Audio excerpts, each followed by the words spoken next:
sandals and shorts, and surf and scuba and sand and sailing and soccer.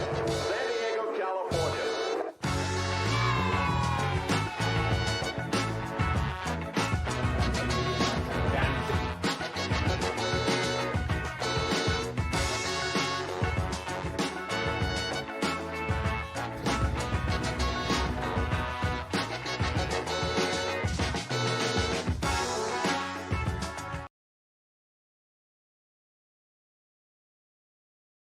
Shorts and surf and scuba and sand and sailing and soccer. Season's greetings and welcome to Tomorrow and a Mic, episode 240. 240 weeks in a row.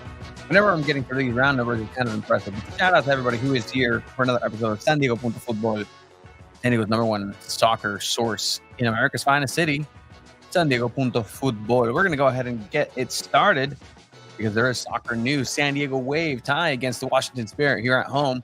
Landon Donovan's second game in charge. You can start to see the new style. The players are feeling it. Seems to be a spirited Wave side. We're going to break everything down with our fantastic pal, friend, editor-in-chief of San Diego Football, Abraham Cepeda. So that's going to be a whole lot of fun. And I'll actually give an insight on the surprise that I have for next week when it comes to field at Snapdragon and what's going on with that. Oh, yeah. We're also going to go ahead and talk some SDFC news. SDFC have signed Alex Mighton and loaned him back over to FC Northland. Now he's going to be part of this attacking force. We're going to get into the breakdown of what type of player and what is really happening because it's been sourced September 17th. Mikey Varas will be named the first San Diego FC coach, currently the interim head coach for the U.S. men's national team. Before Pochettino comes in. What does that mean? Is this a good move? People were reacting. They were like, okay, who? A lot of that. Is this going to work? We'll see. And goals, gaps, and greats.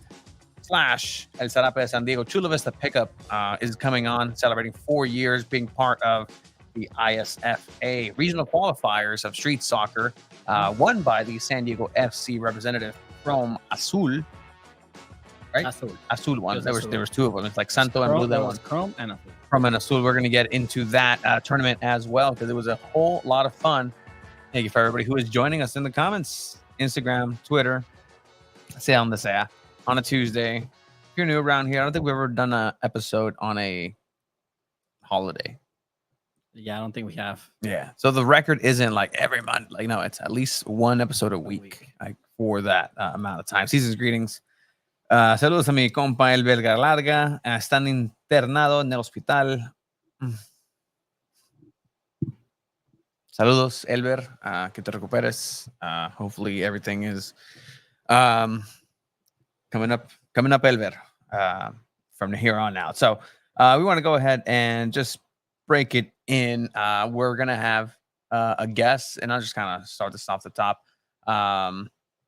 because we'll talk about a little bit of the Snapdragon usage of that field because it's going to get a punishing couple of weeks ahead. San Diego State football is starting, so that's going to be an added layer.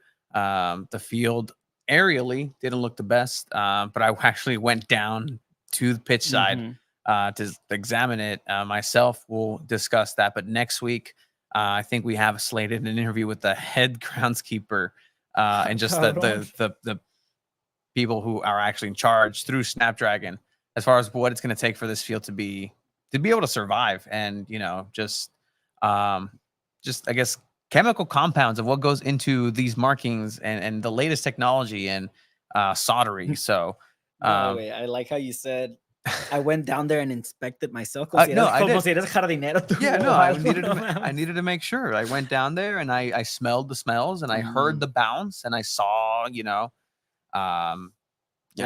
at a warm up. I wanted to, but unfortunately there's security, and I value my position there. So I respect it. With that, we're going to go ahead and get into our coverage of this last game because San Diego Wave draw against 1-1 against Washington Spirit.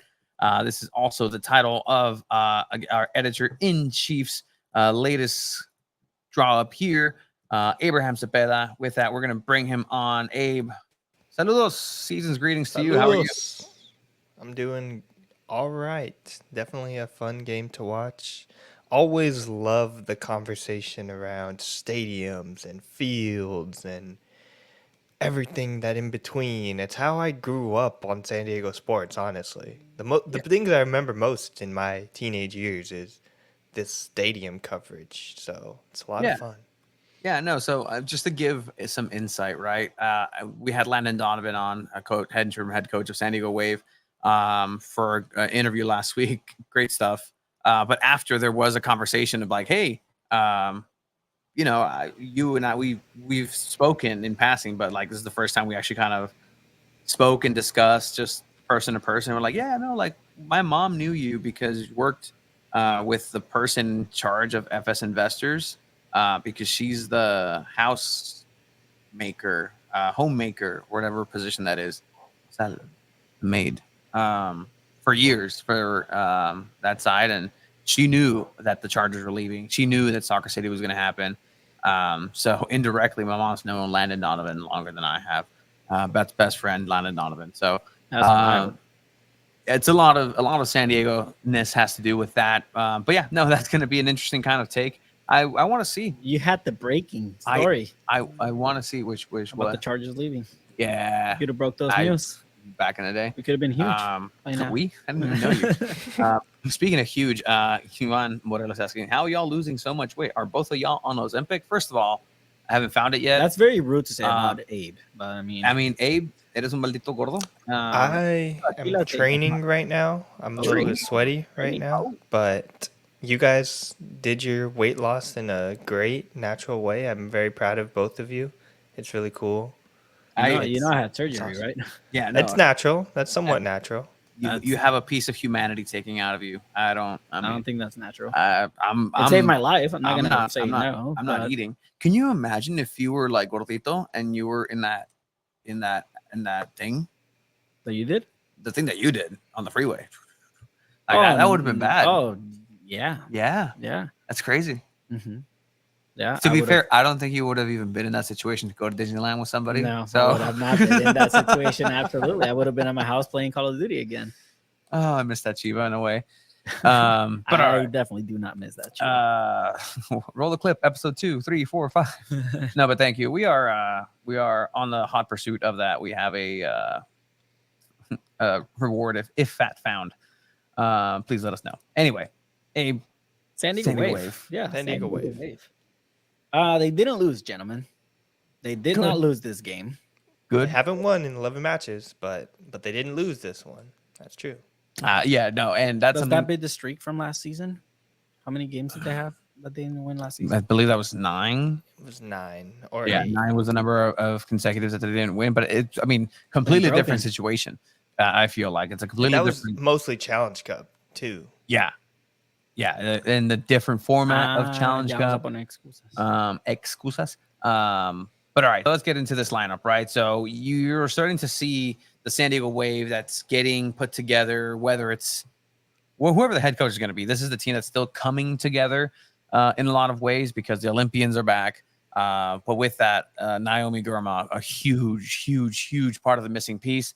You start with Kaylin Sheridan, Gurma, Emily Van Egmond, Lundqvist, Vesely. I don't know why she said it like a German. Alex Morgan, McNabb, Doniak, Barcenas, Cascarino, and Sanchez rounding this out. Cascarino getting her first start. That front three, right, on paper with Morgan, Cascarino, and Sanchez on any given Sunday, on any given day, should be a apex lineup in the NWSL, in the women's game in general. So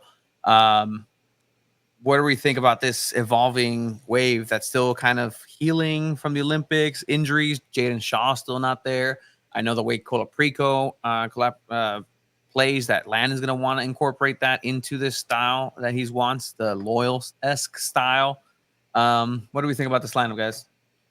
I mean, this time he kind of switches it around with Barcenas at the right wing, and Maria Sanchez played more of a 10 role. I didn't hate Maria Sanchez playing in that position, but I kind of like her better on the wings. Big shout out to Mackenzie Doniak, who is just playing center mid right now and is actually doing really well. I think she's kind of transitioning the ball well and still running a lot and getting some cutting off the passes pretty well and just moving the pieces well. So I mean, we've seen her at the left back, at attacking mid, center mid, defensive mid, wing, on striker. So I mean, this player just literally does it all. We just haven't seen her at center back or goalkeeper. But yeah, no, I mean, overall, I think it did flow a lot better. I think they did kind of find the rhythm. I think Cascarino adds that like special talent that you've been missing. You kind of had that with Jaden Shaw last season towards the end, right? But you're missing that. You were missing that spark, a player that literally just changes everything with one play. And I think Cascarino can definitely give you that. Yeah, I completely agree. With this front three, I didn't expect her to be starting, if I'm being honest. I thought she was going to be limited minutes still, but she was still able to create so many chances, be dangerous. She was tracking back to both her and Maria Sanchez. I think I didn't really see it much out of Barcenas, but they were tracking back, defending, and creating so many different opportunities. I think there was a play even like in the like left back area where she just completely stopped a cross from happening that should have happened, that was just unreal to see out of a forward on as far as on the defensive end. Yeah, absolutely. And so usually when we've seen from San Diego Wave is that their attack does come in spurts from the beginning of the second half and the beginning of the game in general, but then they just kind of run out of energy. It sputters off, and then there's nothing, from there created in general. Washington is a great offensive team, creating spaces, taking advantage of counterattacking situations. Again, you start to really kind of focus on the amount of just importance that Naomi Girma has in this defense, and she just does everything that you would ever want of three center backs, let alone one. But I think the offense was really well here. A play that eventually gets called offsides. I don't know why this was ruled offsides. You still don't know why I was ruled offsides. Like, can someone explain to me I mean, Alan would always explain it so well. Any offside rules, and he knew it by the dot. But I mean, the cross, it was deflected by Kristen McNabb, and then I guess the forward number 99 was offsides when McNabb touched it. Is that what this is? Because so. She's definitely offsides there. Yeah, but I mean, it's not coming from a Washington player anymore. Yeah, but even with the original pass, she was offsides. How are you offsides if the pass is going backwards? I don't know, but how is that? I don't know. So you said in the press box that you thought that Washington should have been a goal. Yeah, should have been given this goal. And I think it was deserved too, because they were taking advantage of their opportunities. Wave was pressing, right? Trinity Rodman crapped on McNabb in this play. Like, she did a little back heel nutmeg and then led to this through ball and the cross. Like, this was a freaking, could have been the goal of the week, in my opinion, based off Trinity Rodman's run there. But eventually gets called off. Yeah, it was called offside, so I was a little confused by that call. I don't know if anybody else agrees, or Abe, or you, Tony. Yeah, I think see where you're coming from. Yeah, I see where you're coming from too, but I usually judge the reaction of the players as far as whether or not they believe it was completely offsides. Usually when they know for sure that like it's not an offside thing, they'd have a little bit more of an angry reaction and be kind of arguing with the rest. But she initially had that one, like, what the heck, and then kind of was over it. Usually when you see a player just completely lose it, that's when I start to question, like, okay, let's look at the rules here. But it seemed like Washington wasn't too upset by it. Before we kind of move a little further, and I already previewed it for next week as far as the field and their conditions.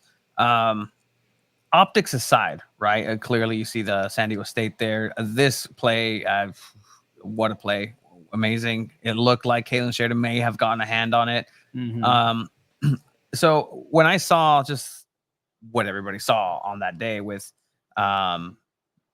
the SDSU paint, and then just kind of knowing the condition that it could have potentially been in, and overall, I said, you know what? I'm going to go down there. I want to see what it's like, because at the end of the day, I don't have an issue what it looks like. If there's lines painted on it, I mean, obviously as a purist, right? I have an issue with it. I wish it was a soccer specific field that's being played on for San Diego Wave, but clearly it's not. But overall, my issue would be if there's potholes, if there's just areas that's patchy and could potentially lead to injuries. That's the only problem that I have at the end of the day. But is this a professional level playing surface? I think it goes down to preference, but I think so. I mean, this is the shot that you took, Abe. Um, That was my shot. was it your shot? Oh yeah, you guys Yeah. got there together. Good job, Abe. Um, but yeah, so this is He was Bart. about to take credit. No, Wait, I was it- wasn't. I know my picture was different. I surprisingly, it was kind of funny. I was on my phone today and it sent me a memory from about a year ago when the Dang. Wave and Snapdragon and SDSU had like a day after game, and you could still see the SDSU playing. But the big issue is that corner. I think Yeah. most people notice that corner and just think to themselves, "Whoa, what is that?" Yeah, and again, like this is coming from the perspective of, for me, I was absolutely baffled with the first time I saw an NFL game played on baseball, on a baseball diamond, that just kind of cut in between. Like, what are we doing? Do we not have enough money or land to give us? And then that, again, this is very young me, not knowing what we know now, Abe, as San Diegans and experts in stadiums and all that stuff. But yes, very alarming here along the sidelines, dry, patchy areas. But literally having a gameplay before, from what I was told and just kind of reading elsewhere, somebody might have told me this as well. It's just these areas are where the O line is warming up. So the big lads for San Diego State football game. So that's why those areas are impacted in general. But and trying to kind of see on the field within the lines, there wasn't a lot of issues that I can really say, because other than the optics of the colors, the playing surface itself looked okay. On my walk back, I actually kind of saw the referees warming up, and I just said, "Hey, field look good. Like, is there any patchwork, any this, any that?" They're like, "Oh, yeah, like it's fine, it's good to go." So take that as you will. They're not the ones that are For now. being explosive with their bodies in making those turns, but we'll talk more field and stuff. And what I want to know is too is like, is there a specific type of grass that is conducive to be a multi-sport venue, right? Because this venue not only holds rugby, not only holds soccer, not only holds football, not only holds concerts. I mean, it's an infinity of things, but we'll get down to that. Yeah, it was okay. It's better than anything that we would ever find elsewhere. So we're good to go. All right, back to the game. So this offense for Wave, it looks and feels different. But still, you're facing a great Washington Spirit team. And honestly, it was a good game. It was a really good game, and I think Wave hung in there. I think you're happy with this performance that you saw, because overall, there shouldn't be any expectations. There's shots being taken from downtown. You know what? You just got to test them. Emily Van Egmond had a volley that was tried early in the game. I mean, they had more possession. They completed more passes. They didn't play bad, but again, it's just the little silly mistakes that you can make, and it ends up costing you big. I mean, this clearance from McNabb hits clearance from Wesley hits McNabb, and then it's an own goal. So it happens in soccer, but Landon said it best in the press conference. You gotta get your players to start thinking like, oh, here we go again. Like, we just can't catch a break. Like, blah blah blah. And I mean, at least they were able to tie it. But this is just it's unfortunate. It's as unfortunate as it gets. But it did. I mean, honestly, it did feel like that. Like, wow. Like, we saw some of the best offense that Wave has really put together.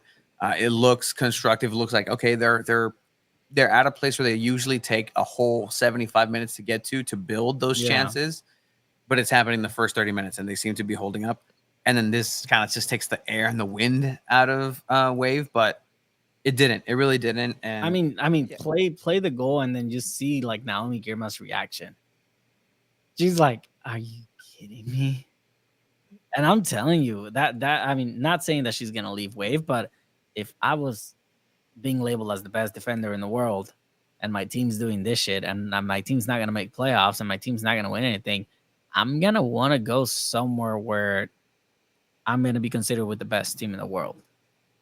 You keep trading wave players, and it never happens. I'm not trading anyone. I You're- mean, you're it like happened to Abby Dahlkemper. Already left, so It- just you wait. Naomi Girma's bound to get out of here.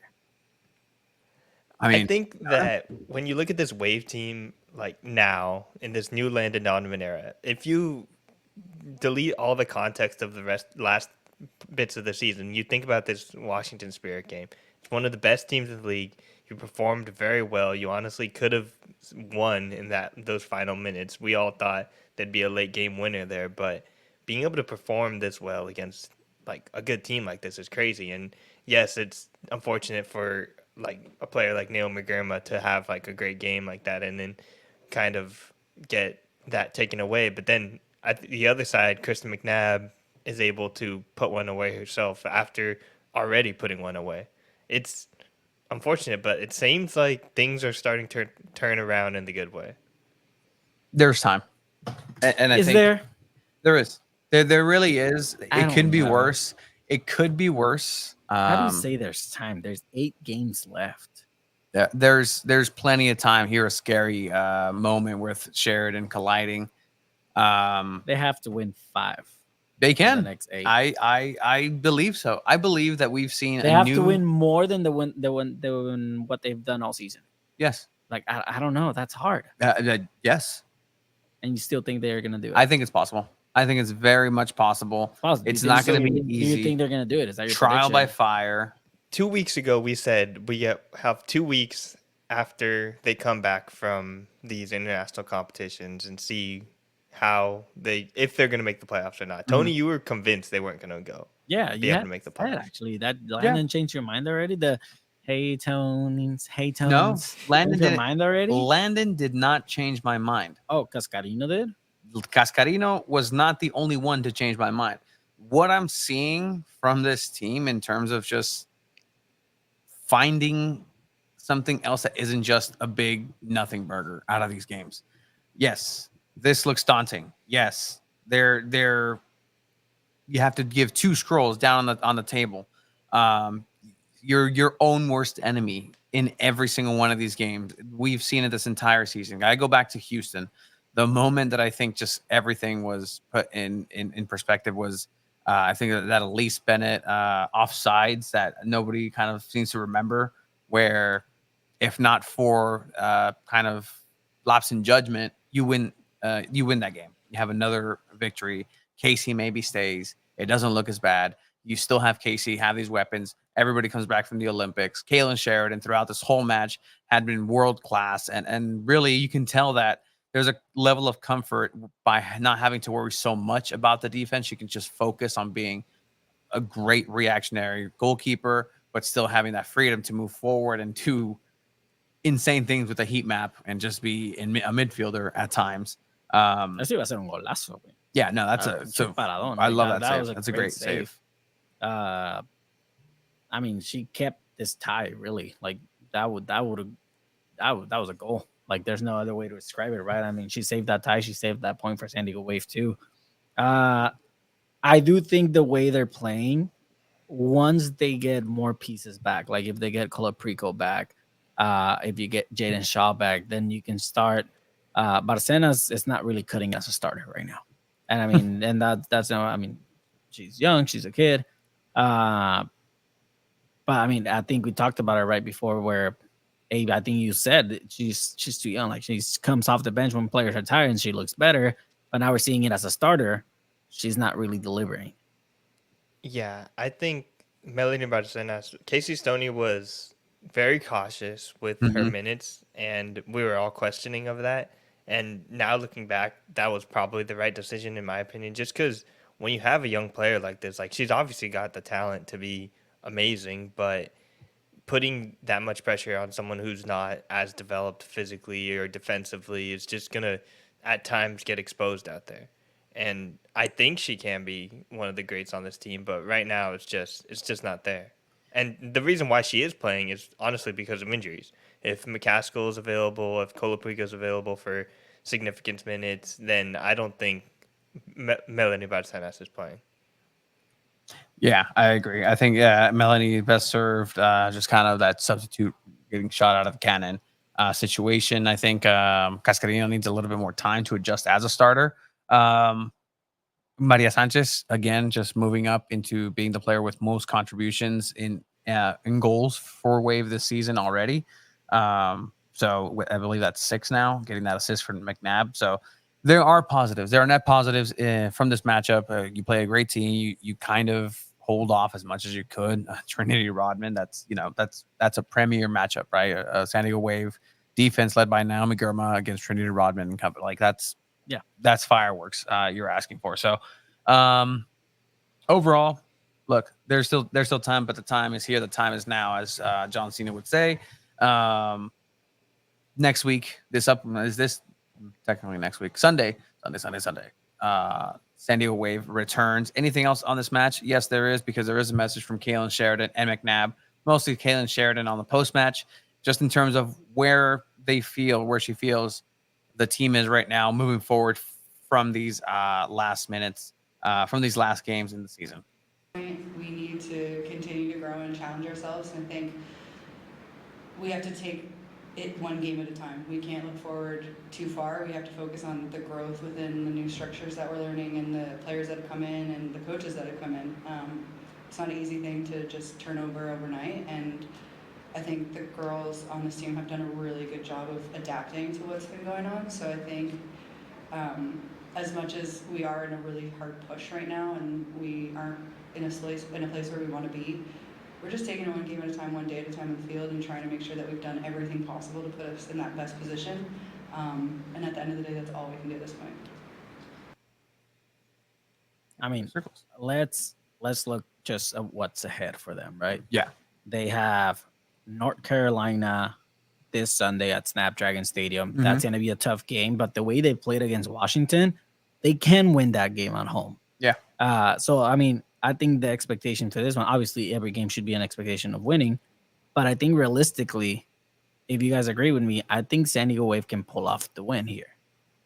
I think so. They have to. It's hard to forecast a win when the Wave haven't won in 11 matches, for me at least. That's a valid point. That's very very grounded of you to do that. But it doesn't necessarily get harder after that, because then they go over to play Utah. But Utah, one of the worst teams this season, along with yourself. I think that's where, if they don't win against Utah, obviously, then that's it. Yeah, even if they win against North Carolina, if they lose against Utah away, even a tie away would be a tie. I think that signals. So that's what I'm saying, right? Like, you can beat North Carolina at home, you can beat Utah on the road, you play Portland in the CONCACAF Champions Cup at home, so you gotta get that advantage there. Mm-hmm. Portland, the way they're playing right now, Abe, you can agree, it's also doable. It is doable. It's definitely doable. It's difficult, but it's doable. And then you have Chicago Red Stars, I think on the road, right? Yeah. On the road, that's a little more difficult. You can tie, maybe drop points there, and not the end of the world. You go back at home to play Portland again, doable. You can win that one. You win the first one in the CONCACAF, you can win this one. You fly over to Vancouver, should be a win in the CONCACAF. Then you play North Carolina again, either a revenge match if you beat them. Now you play them at home. Then you play Houston, last place in the league. You play KC Current, and then Racing Louisville. It's gonna come down to that Racing Louisville game. Taylor Flint, game winner. And Wave season. Just mark it now. This is a KC Current game will also be a very difficult one. And again, this is hoping that they get some key players back. But yeah, Tony, it is doable. They can do it. Will they? I don't want to say yes. I'm gonna go with no. I don't think they pull it off. There's a path, but it's getting slimmer and slimmer. But we'll see. If I see something. Like, if I had to bet on this, I would bet that they don't qualify. They don't make playoffs. Yeah, don't do that. Not allowed to. You're kind of, Abe is, am I really the only optimist here? Ooh. I mean, 2 weeks ago, you had said they're done. Exactly. And I've seen a different team. That has a potential to really restart something. It has to start with Alex Morgan somehow. And by that, I don't mean her starting. I don't mean her scoring. It's either you bench her and somebody takes on her spot in her position, and then that's her contribution by stepping aside, or she steps into a substitute role, or she steps in as a starter but actually does something. Because I told both of you, I'm going to watch Alex Morgan this whole game. She just disappears in the game. There's nothing really that I can really be pointing to, like, okay, you know what? She draws this play over here. She's just kind of in the way for something that they seem to be building. But there is a spot for her on this team, on this roster. I just don't think it's in the way that she thinks, and it's not the way that she's used to playing. She just needs to adapt because the talent's there, quality's there, the confidence needs to come back. But at the end of the day, like that's going to be the key factor. How Alex Morgan is managed and her position and her spot will determine if San Diego Wave make playoffs this season. To Esteban's question here, how to look in training sessions, from what we've been told is that Landon is kind of making everything more intense as well. Yeah. But I mean, that's just how Landon likes to coach as well. I think AB, you were mentioning that he was not happy about Landon's changing training times, right? To the time that they're playing that next game. Yeah, that's part of it. And then there is a lot more. I think Esteban also mentioned more passing drills. There was a specific moment where they were passing the ball around that Tony mentioned. Like, this looks just like that drill they ran at practice, which is true. There was a drill they ran where it's just one of those very simple, just one touch and go, but make sure you're widening the body. I wouldn't really know how to describe it, but it's a one-touch turn. One touch turn, go the other direction, and it was basically that, starting with Sheridan to Wesley to the midfield, and not to the side of the midfield, like through the actual middle of the field. Yeah, Landon likes to play down the middle. Yeah, and it's weird to see, but sometimes it works really well, and they get a good chance there. And I think they look better at training, but honestly, it feels a little too late to me.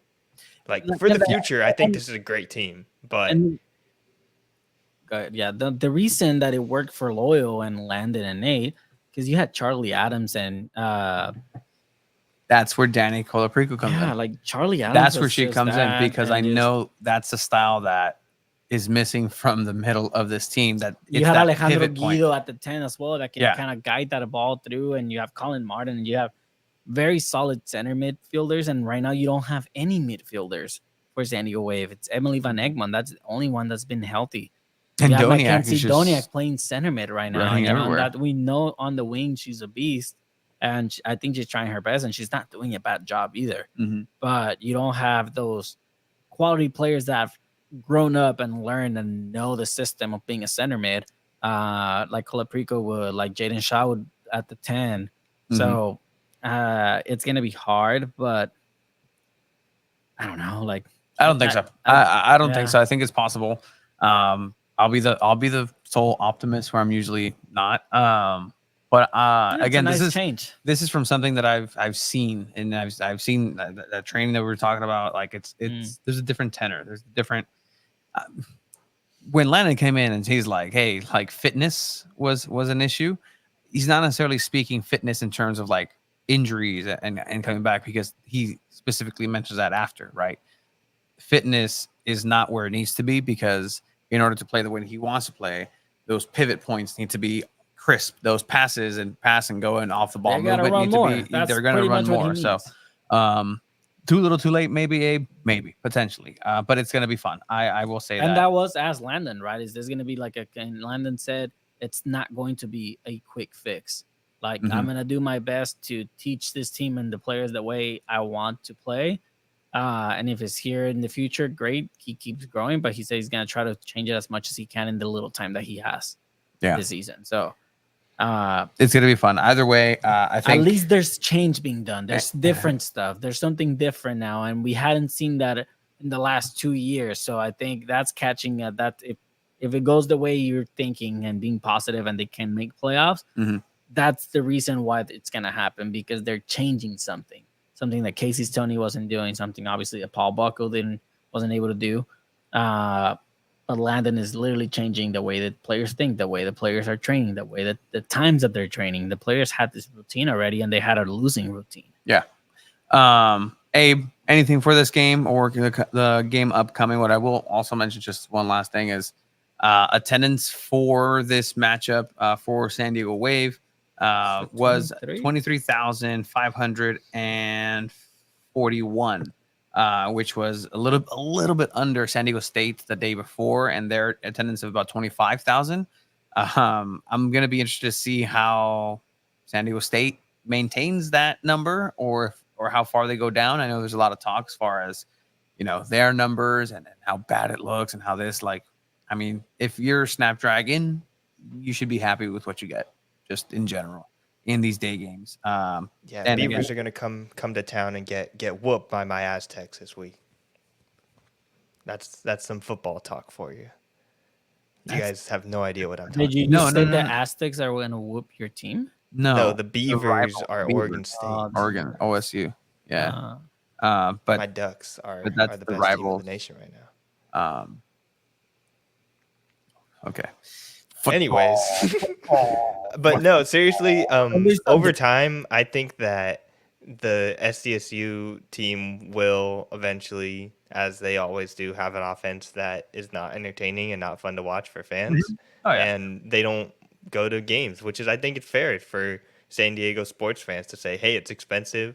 Why am I going to go to a football team that's playing in the Mountain West that's just not entertaining to watch? And the Wave right now are turning it around and they're becoming an entertaining team to watch. Like, I didn't really buy in so much to this whole, well, if you play entertaining games with the fans behind you, it helps. But like watching the way the Loyal played, the way the Wave are playing now, it's more entertaining to watch. Like, there was people that talked to me after the game and they were saying like, yeah, this is like, we tied, but it was way more fun to watch. And I think I agree with that. It's still a tie. You haven't won in 11 games, but it's exciting when you have 60% possession in the game. Yeah, no, it's an interesting time just to watch. It's just this team try to finish the season, and everything that's been happening on the field, off the field is it's been a chaotic year for San Diego Wave, I think. But yeah, I mean, there's what we asked for: professional soccer in San Diego. Well, here we go. We like the drama. We like to make it interesting in a day. Shout out to David and Chad. David Freirker, great sports photographer here locally, does a lot of great work. The boy Francisco earlier. Yes, we will. We've actually been contacted. We've been contacting the San Diego State and USD and UCSD, just teams, Southwestern College as well, just to get them showcased on here as well, because it is San Diego Punto Football, and that's part of the fabric of football in San Diego. The field condition is so dangerous. Pues si Not hubieras yet. ido, hubieras visto, compa. Not yet. Qué show. Not yet. I don't think so. Si hubieras ido, hubieras visto, compa. What's up, Brandon? Happy birthday. Pa que veas. I take note about things. Okay, you're getting muted. Abe, hello. Anything else for this matchup? Shout out to Francisco. I don't think the field condition is dangerous. If it Not was, yet. the teams or the players would have said something about it. Yeah. You know when it was dangerous? When it rained. Yeah. Kalen Sheridan's been here for that. That was dangerous. And thinking back to what you said earlier about baseball fields and football, like the Loyal played on a minor league baseball field. Landon Donovan's not going to be complaining about field conditions. Kalen Sheridan played in a puddle here at Snapdragon. I don't think they'd be complaining about that. Like, this is something that over time, I think everyone's going to eventually forget about it because there's really nothing that can be done. I mean, and again, like this kind of segues into that conversation that, we can definitely entertain here because in a bit, we'll go ahead and have Chula Vista pick up. We're going to go ahead and talk about the ISFA Street World Cup. But yeah, I mean, we can touch on it here a little bit as well. Just would the MLS even allow a field in that condition? I mean, I'm sure seems like they're fine. I'm sure there's being worse than that. This reality, yeah, 100%. This reality is something that the MLS knew while awarding the 30th spot to San Diego. They knew the conditions that they were coming into. They knew that this wasn't a soccer-specific stadium in terms, a lot of terms, in terms of the ownership of the land of the field is of that of the MLS club, which it is not. They are renting. They are tenants. They are shared tenants. So with that, unless you have the technology and unless there's Mr. Mansour is going to airdrop a Zeppelin's worth of field every match to cover what's already there in order to go ahead and have a great looking on-camera product in terms of just the playing surface, then I don't think it's going to get any better. There's no way. And we'll ask again next week. We're going to go ahead and hopefully have and reach out to the head groundskeeping team for SDSU and Snapdragon Stadium themselves, because I want to know, like, is there something being worked on? I mean, who would have thought a couple years ago that there would be fields on fields on fields as we have like in Bernabeu and in Tottenham. I mean, I remember seeing Arizona Cardinals stadium with a retractable field. I'm like, wow, that is insane. You can have the benefit of grass, but you're still in a dome somehow. So is there something there? I don't think so. And even if you throw all the money to it, that's the product that you're going to get. The team, what I did know is that worked on that field between Saturday and Sunday from San Diego State to San Diego Wave. They were there extra overtime, and they did their absolute best. But will it be acceptable? They don't have a choice. Again, unless there's something that we don't know of, or this magic paint is going to be used. And somebody said, "Oh, why didn't they just paint over it?" Well, I mean, sure, you're just going to have passive aggressive logos on logos and crests on crests and Paint on paint, grass. and that's going to kill the grass itself, yielding potential for injuries with damaged surfaces. I mean, this is a rabbit hole of a conversation that can be had, and we're not going to know until MLS comes in, because again, to this point, if I'd be a little bit more demanding if I was a SDFC fan who wants to have that premium experience in a stadium that feels like it's yours, because I'll tell you this much: the team that's actually playing there right now, currently in a season, their fan base, the people who watch it on TV, they're in a lot of ways, San Diego and Snapdragon is the laughing stock whenever they see the potential of what can be here. And that's not a knock. The potential is to have the best stadium in soccer stadium. Yeah. Any given Sunday, any given day, it's there. But then when you just kind of leave it like that, or just have it in that condition, the optics aren't great. I don't know. It's yes. I think it's a good thing to keep an eye on the rest of the MLS. New England Revolution play at Gillette Stadium, which they share with the Patriots. I believe the Crafts actually have a huge connection point to the MLS. I think they gave them a huge donation investment basically to keep the league alive when they were starting. And the Revolution still play at Gillette Stadium. So in these next few matches, maybe go watch a New England Revolution game and see if you could see those markings, see what that looks like. Because honestly, I think it'll look fine. It'll get figured out. Soccer is soccer. I've watched high school soccer with the full football paint on the field. I was talking to Chiva. Maybe that might honestly look better if they just leave it on the field and don't take it away. But because it's really reflecting of what soccer is in the United States, right? You go to any high school with a field, it looks exactly like that hybrid. Yeah, no, and the only thing with those MLS teams that share with a lot of those football stadiums are turf. Yeah, as well. So I mean, there's no grass maltreatment or field condition, it's turf. So and then the argument becomes why don't you just make it into turf? I would select to have professional athletes play on a natural grass, ugly any day. Just the aesthetics is all off, just no vibes for the look, but it's natural grass. Any day, anytime. I don't care what technology Cholo says that it has for it's I'd rather than play in a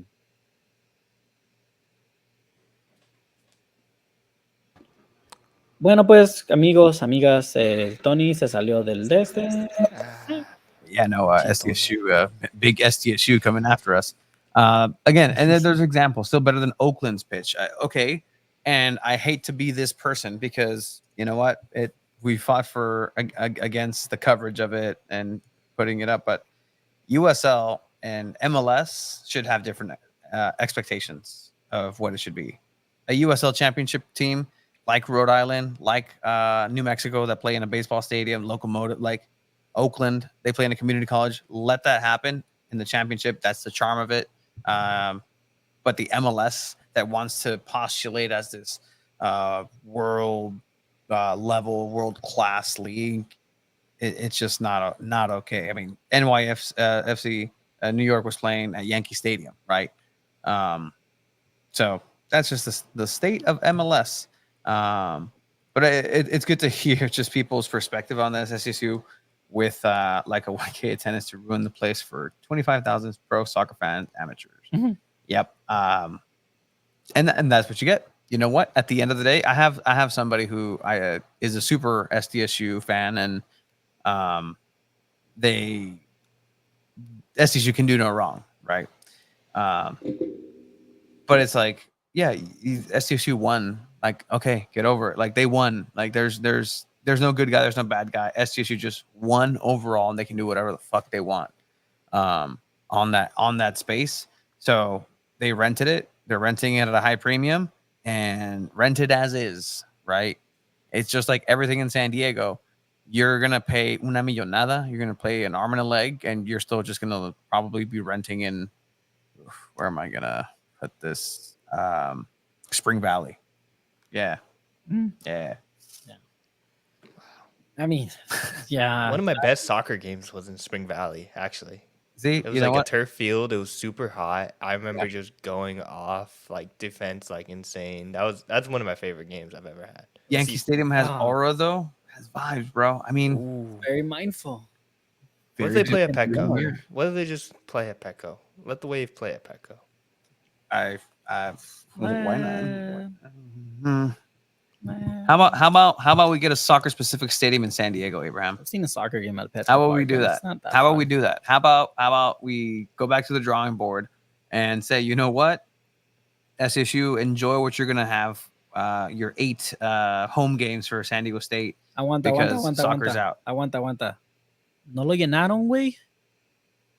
¿Vino la América y no lo llenaron? How about you give context and not just respond to something that's There's a comment by Edwin saying, mejor traigan a la América cada sábado. El América sí lo llena. Bring América every Saturday. They do fill it.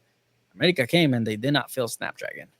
Chula Vista waterfront. I mean, that was always a possibility. I mean, there's again, look at where we're at. Look at where we're at, Abe. Look at us. Back in stadium talk. Yeah, Just let's basic, move on. rudimentary. Yeah, let's bring let's callers move in. on. All right. Let's You move call on the from number stadium 619 talk. 254. We got to get a phone number. We got to have people call in, give their thoughts. We do Old have- school radio. We can activate it. We have it. I mean, I'm down for that. People can leave messages, voicemails.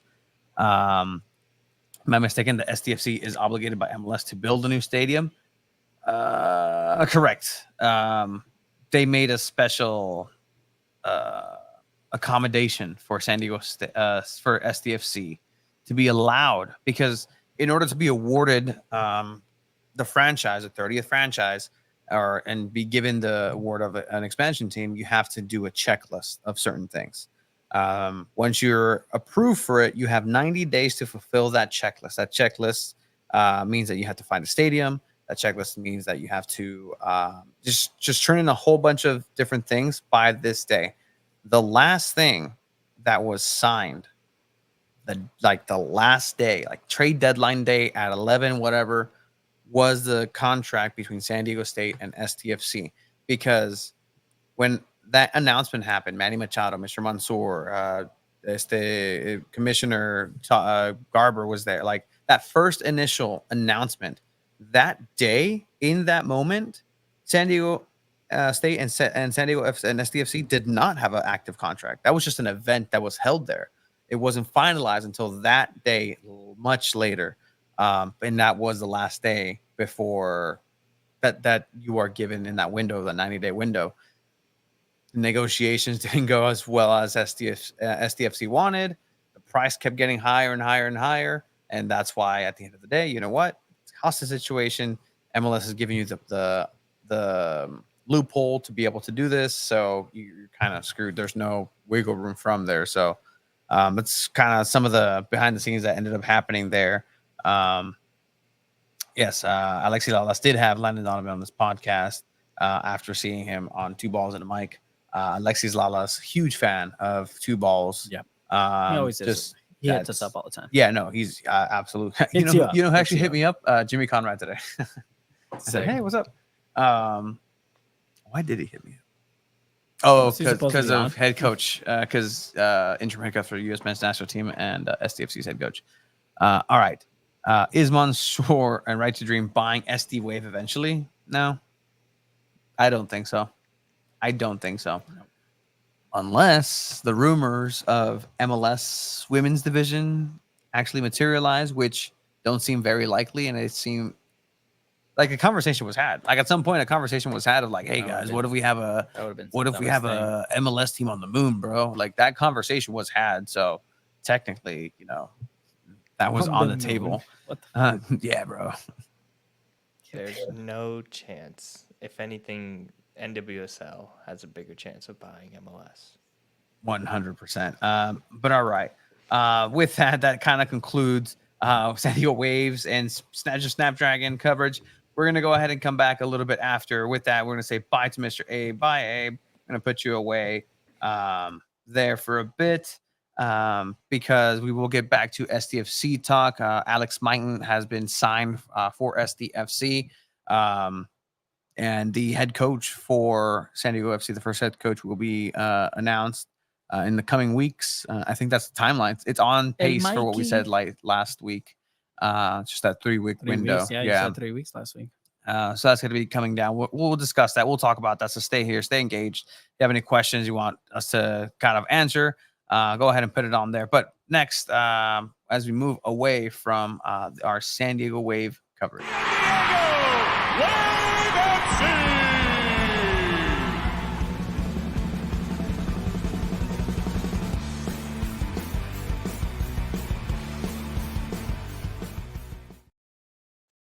We are going to go ahead and conclude that and open up the next portion in Sarapa de San Diego. We're going to go ahead and talk about a really cool event that took place this last weekend that we were fortunate to be invited and be a part of.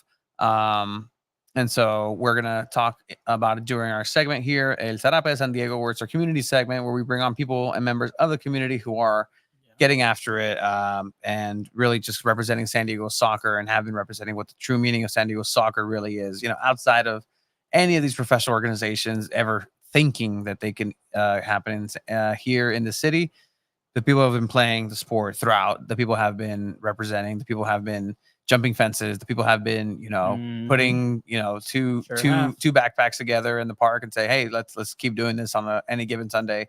I used to I used to have a pickup group over at Kimball Park every Saturday at 3 p.m. in the baseball fields next to the National City Library. Like that was just the spot. Yeah, I think growing up, I had one at Harborside Park.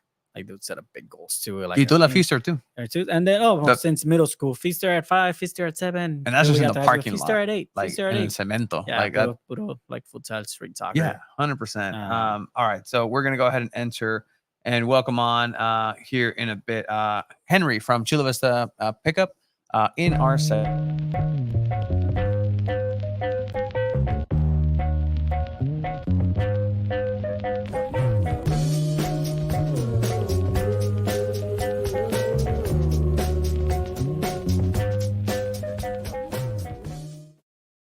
Season's greetings, Henry. We're going to welcome you on from Chula Vista Pickup Soccer. How are you, man? ¿Cómo estás? ¿Cansado? Bien. I'm good. How you guys doing? Good, man. We got you on a busy day because Chula Vista Soccer usually convenes and comes together on Tuesdays. On Tuesday nights, yeah. So that's I just got home. I haven't even showered. They got a good turnout today? Yes, we had a really good turnout. We had about, I want to say maybe like 70 people showed up. God damn, that's freaking sick, man. Yeah. Es el parque al ladito de la Lauterbach, ¿no? Yeah, it's Lauterbach Park. Yeah, Behind the right in church? front of the post office. Yeah. Yeah. Okay. Man, it looks nice. I remember I would go play there a couple years ago before it was turf. Like it was just grass and people. Yeah. I don't Yeah. know if it was Mondays or Tuesdays, maybe Wednesdays. Pero se armaban las retas chingón también. So first of all, I want to say congratulations to you because Chula Vista pick up, I guess, 4 years coming up here, or just happened. Yeah, it just happened. What was it? Sunday? 4 years. Okay. Nice. Yeah. So, I mean, tell us how it started a little bit, man. I know. I think you shared kind of like a post. And Yeah, I did a while back. It was just during COVID times, and all the leagues and were shut down, and COVID was kind of dying down a little bit, and I just wanted to get back out there and keep playing. So just started shooting some messages here and there through some Facebook groups, and people started picking up on it. And we scheduled our first reta, and literally only one other person showed up, me and one other person. And then I decided, I'm going to keep pushing it, get people to go out there, and eventually it started picking up. We started over at SDG&E Park over on Hilltop. Simon. That's sick, man. I'll take some. I mean, I'm assuming when llegó ese vato, like, you guys at least kicked the ball around a little bit. Oh, yeah. Yeah, we kicked the ball around, and we'd say, just talking about how we're going to keep, asking people to show up. Because then a lot of people started saying, I didn't go this time, but if you guys do it again, we'll go. So I just kept doing it. And yeah. Yeah, man. And that's really the spirit of what soccer should be, right? Like, hey, agarras unos compas y vamos a jugar, vamos a correr, vamos a hacer desmadre. And as you can see, like, it just kind of grows and grows and grows. And more and more people come together. This aspect of you guys kind of persevering, because from here, then the Lauterbach Park gets kind of finalized, a beautiful field, right? And that's a lot of the things that just soccer in the U.S. kind of gets, put in a tough position, because, and this is us talking as somebody who was pushing a soccer league for our other job, where it's like, hey, wait, let us use it for free, right? Yeah. And that's just a reality of things, right? Like, would they really stop it if there was an ultimate frisbee? Would the city really come in and say, hey, you can't play flag football here? Like, blah, blah, blah. Like, I don't know if they would. It seems a little bit too organized. They're going to try to get something out of it. But the city of Chula Vista pretty much came down on you guys for a little bit there, right? Yeah, they came down on us about almost a year and a half ago. Right when we started using Lauterbach, they came down and said we needed a permit, which, I tried fighting it. I went to a couple of city town hall meetings and, spoke in front of the mayor and all the city council members. But yeah, no, they just kept pushing back, saying, no, we're organized. And, I had to read up into their municipal code, and I tried fighting, the municipal code, the way it's written, it's not black and white. There's so much gray area in there. And I kept pushing and pushing, but if we want to keep playing, we got to pay that permit. But yeah, as far as you're saying, if it was frisbee or whatever they want to charge, no, they wouldn't, because they got pickleball courts in I forgot the name of the park up there in East Lake, and they don't charge them, and they have groups like mine. They have pickup groups that show up and play. They don't get asked for a permit.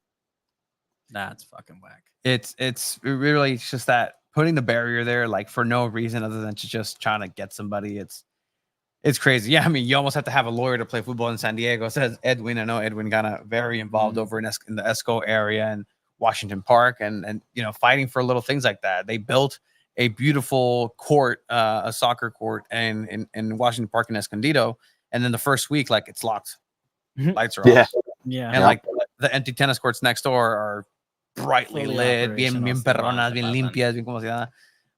Yeah, same thing at Lauterbach. You got the basketball court with lighting. You just, light goes off, you push a button, light comes right on. But the soccer field, you got to pay for lighting. That sucks. Why do you think that is, man? Like let's honestly, I think they can make money off soccer. Soccer's big here. They're not going to make money off people playing basketball. Yeah. How many people play basketball? They're organized, but I mean, how many? Yeah. And you got soccer everywhere. You got, fields always taken up by clubs, by coaches, and they leave no room for the community. And then that's true. The development was, and it was pretty much a happy ending, and I hope it does continue, where Chula Vista was pickup was actually helped kind of put together Can you talk about this partnership and just kind of how this came together in order to get some funds to make sure that everything is on point to be able to play on that field? Yeah, so we've been charging $2 per person just to pay for the permit, which covers the permit and lighting once when daylight saving hits or just the permit itself.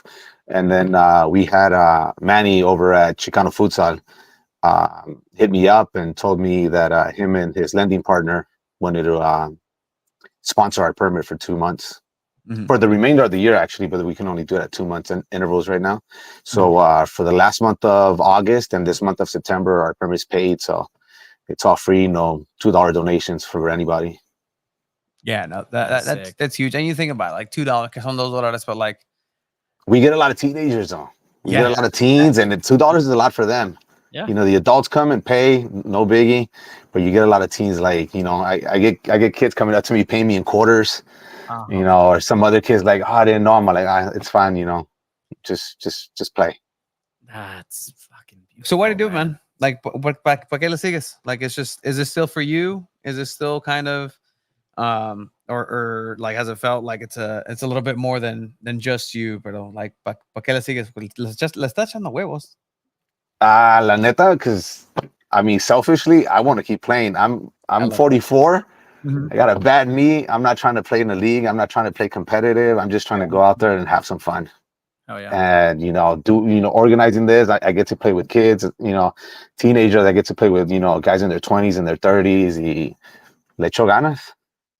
Otra, man. And I love that aspect of it. And then really just, I mean, at the end of the day, like it like you've built something that people are going to continue. And whether you keep at it or not, like people are going to keep showing up. Sabes que pinches morros, güey. Like at the end of the day, like I'd rather I don't know you. I don't care necessarily for your existence because I didn't know you existed 2 days ago, but I'd rather have this morro here than haciendo pendejadas in the streets. 100%. Even if it's a selfish reason, like I don't want you just like metiendo estupideces and then going and break into my car, even if that's how it is. Just go and play soccer. So is there any kind of bigger picture, just kind of growth that you want for Chula Vista pickup, or are you guys in that sweet spot that you kind of No, I mean, I wish they're opening up a new court, kind of like the one in Escondido over here at Harborside soon. Yes. They're saying it's going to be free to the public. I seriously doubt that. Once it gets organized, they're just trying to make some money. Yeah. So I mean, Lauterbach, I wish I could have it a few more days during the week because that's a really nice park and a lot of people like going there. But as of right now, it's going to keep the schedule we got going on and eventually try to hit up a couple more city hall meetings and keep fighting for that free permit, or because charging your community to go play soccer, I mean, it just doesn't make any sense to me. It does not, man. It really does not. And I mean, it sucks, man, because I'm from Chula Vista, so I'm like, damn, fucking city. Come on, man. I mean, look, in National City, it's the same thing, right? Like if they had El Tellon Park, and we're like, wow. Like at least for me, I'm like, wow. They built a football field, or it just should have been a soccer field. All right, great. But then we start doing pickup there, and then City comes in like, oh, we're gonna go ahead and run a league from here. Okay, well, when you do, you let me know, and we'll stop playing. Like we'll start playing pickup. Well, we need the space to blah, blah, blah. Like okay. But with this is a bigger thing, right? Because then it becomes something together with other people that do and kind of have that same feeling that you do. It's not just Chula Vista. It connects to other counties. Yeah. So now it's growing. And so there's more groups. And this event that happened, 2 days ago over at Chicano Park, the ISFA World Street Soccer Regional Qualifier to get a winner from San Diego to represent in a World Cup, potentially represent in a World Cup, was held at Chicano Park. You had a team in there. You just kind of, hey, vatos que juegan the pickup, like, hey, we're going to do this. How did this come about on your end in terms of being involved in preparing for it? On my end, I got 2 spots to put in 2 teams. So I went back to the Retas and I just asked, hey, this is coming up. Who's interested? Who's good at futsal? And we got one group right away picked up Deportivo Espejel. And they actually got to the semifinals. And then the other group, which is the group, I couldn't get another group. And they just said, hey, we'll try it. We'll give it a try. And that was Chula Vista Bastards. And let me tell you, like again, we knew that the TVX crew, and shout out to everybody who put this together on their end, because just being there, we just showed up and we're like, wow, like this is a great operation that they have. It looked great. It felt like, I'm not gonna say in diminished, it felt like a real tournament. Like, no, it was a legit operation they had. Like, we do the San Diego Soccer's commentary. They brought that exact same equipment down here. So it was really exciting. But the one thing that stood out to me is just kind of like the storylines that are built and in between. I asked everybody that had a team, like, hey, just tell me a little bit about them. And Deportivo Espejel, like the story and the reason that they're named that. Can you get a little bit into that? Yeah, I was talking to Christian, who was the captain of that team, and their friend and teammate. He was in a coma, and he recently passed away a week and a half before that. So they wanted to name the team, in honor of their teammate, their friend's name, the name of the team, and that's who they played for. Yeah, and they all wore his number, number 14. Yeah, when I was reading the las alineaciones at the beginning, I'm like, and number 14, followed by 14, followed by, but again, given that context, and es algo bonito, like at the end of the day, like if they continued and not everybody was there, had a great time, I think, and I really hope this grows into something else, because let me tell you, I've watched some other of these tournaments around the world, and this just looked fantastic and looked great, and just great work that you are doing, along with Edwin, along with Paul, along with every group that came together. Because again, it's so I forgot that guy fell immediately. Yeah, no, shout out to everybody, because that tournament ran smoothly. Everything ran really, really smooth. Really did. No, it was absolutely incredible. Henry, let us know once again, what's the best place to kind of get in contact with you, if there's anything that you guys need and help and support with, and honestly, where can people find you guys to go and play? Instagram, Chula Vista Pickup Soccer. We post all our games right there in our stories, but it's normally every Tuesday 5 p.m., Saturday mornings 9 a.m., and we recently picked up Wednesdays futsal behind Montgomery Middle School, behind the YMCA. Yeah, we know. They keep telling us, hey, how do you get them to play in the field? Open it up. They're gonna play anyways. They'll hop in. No, not at the stadium one. Like there's 4 futsal courts. Yeah. There's 4 futsal courts right there that we've been playing. I actually like those. I mean, that's where everyone playing middle school, the Kaya ball.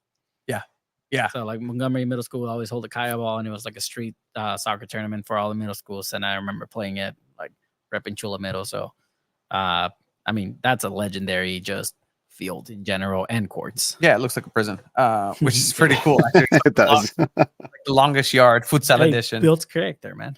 But again, that is going to be Chula Vista Pickup Soccer on Instagram. Find all the information on there. Some great stuff that you guys have been doing here for the community. So thank you for making this happen, and keep it going, man. Because I mean, it's only going to get better, man. Thank you, man. That's what we hope for. Thanks. Thank you for coming on, man. All right, Tony. All right, Chiva. Later, guys. Ahora sí, a descansar. A bañar. Vámonos. Bye. All right.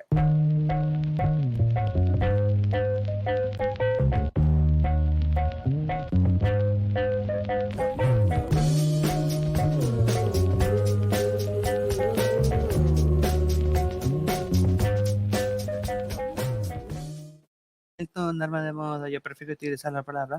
La neta, qué culeros las ciudades, ¿no? Yeah. That's some messed up shit. Yeah. Like, how are you gonna charge?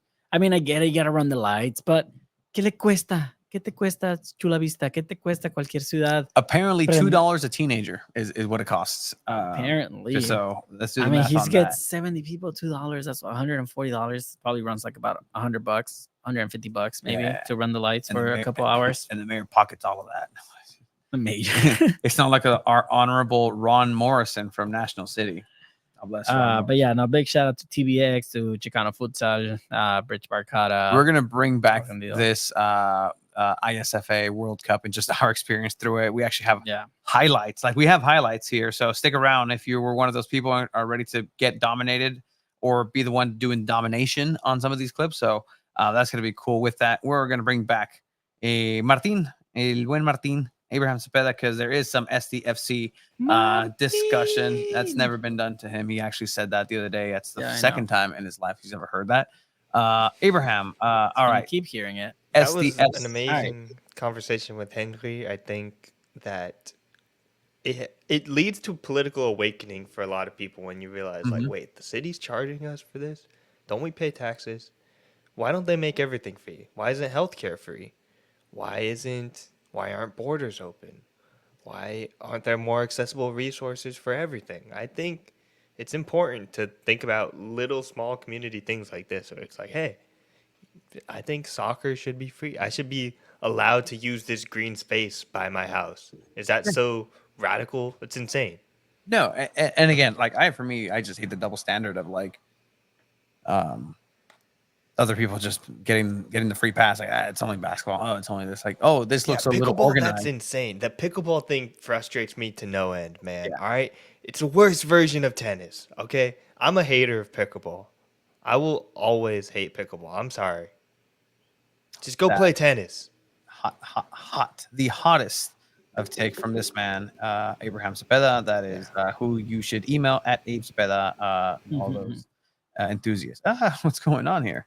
Go soccer. All right. So again, just bringing it back to SDFC, it was announced via oficial comunicado oficial that Alex Mighton, a winger with experience over in the Europes, in the Premier League. Not only that, right? The thing that Chiva, you always kind of complain about is like, well, any and every player should be aiming to go over to Europe, the highest level possible. And you have a situation where, much like Paddy McNair, much like Chucky Lozano, they have this European experience. They're currently in Europe, and they're coming into the MLS. This one's interesting, right? Because he's only 22. So it's two things. Like, he's very skillful, and he's homesick, and he wants to come back and play in America, or he just couldn't cut it with Nottingham Forest and in the Premier League. So it's one of those. I mean, 56 appearances, 4 goals. You're a winger. Sometimes you're expected to score more goals as a winger, but I don't know. I don't know too much about him, but my guess is that he maybe just hasn't cut it. He does play in the England academy teams, like in the national teams, the youth academies. Yeah. Up into the U20. So, is this a move to maybe start getting more into the MLS and just the U.S. men's national team if he declares for like the U.S. instead? I don't know. Like, it's tricky, especially considering his age. But I think it's a good signing. It's a good signing for sure. Yeah, so he's traditionally a left winger. He can play on the right. He is relatively ambidextrous in terms of his ball control and his ball movement with both the left and the right. So that's something that's a net positive, right? If you already have your left winger set with Chucky Lozano, you're not going to sign a left winger to go ahead and then move Chucky out of his natural position. You know what? Alex Mighton can play over on the right. Yeah. His age is intriguing. At 22 years old, it looks like somebody who, just kind of looking at some of the highlights provided by SDFC and what you can find online, is that he's just that nonstop, will give you everything, will run at you at the defense at full steam ahead, is not afraid to be fouled, type of player where he has a good set of skills in order to pretty much complement this play style that Chucky Lozano offers with his speed, his dribbling, his skill, his off-the-ball movement. Mighton looks like somebody who can do exactly that on the other side, and not only just supplement Invarsten, who's going to be more than likely the 9 in the system starting off the year, but also is going to be able to link up and jugar con Chucky on the other side. Not necessarily ignoring Invarsten, he can take that center forward position, but then those two can then link up in a very dangerous way. So SDFC, I think for the most part, is Latino. He's going on loan to go ahead, Abe. I was just going to say that getting international talent, I think, is good. He's English and American, so I don't think it'll cost any sort of roster spots or anything in that realm. But it's also interesting to see how many international players that the SDFC have gotten. I think almost all of them, with the exception of Duran, have international ties and have played for their national teams, which can be a good thing and can also be a questionable thing when MLS has some conflict with international windows. I know he doesn't play currently for England, but he looks like he has aspirations to either play for the US or eventually play for England again, especially when you're part of those youth camps. There's always that chance that you get called back. So it might be a questionable thing going ahead, looking forward for SDFC, as far as if you have this many international players, they might get injured while they're away. They might put more focus on that. I mean, look how much impact it's had on the Wave for this season. I think the Jaden Shaw has been injured. Naomi Girma took a game off. You have Samantha Casticle, who played all this whole summer window and didn't really get a break because all these international players were away. And that could eventually be a thing that affects SDFC. Yeah, exactly. And so, will these players be called for their national duty? It's left to be seen right now. I don't think Chucky Lozano is in the good graces with anybody in the Mexican Federation. So, I mean, he's killing it right now. no, he is. He actually just scored another goal, and we'll show that here in a bit. But just again, Alex Byton is going to be somebody who's going to be flash integrated into the right to dream style of play. It seems like he fits that description of what Tyler Heaps wants is that speed, that intelligence, and just Where is he going to play, the left wing or he's right? right. He's going to play on the right. So He's Chucky going on the left. Chucky on the left. Okay. Because he can play on both sides, right? Because Chucky can play on both sides too. Yeah, but I would prefer Chucky in his natural position. And right now, again, he's playing relatively well over with PSV currently in that natural position. But it's going to be another example of trying to adapt a player into the right to dream model, into the right to dream way of playing, into the FC Norseland just philosophy of seeing the game. And that's going to be a test to see how easy it is to install this.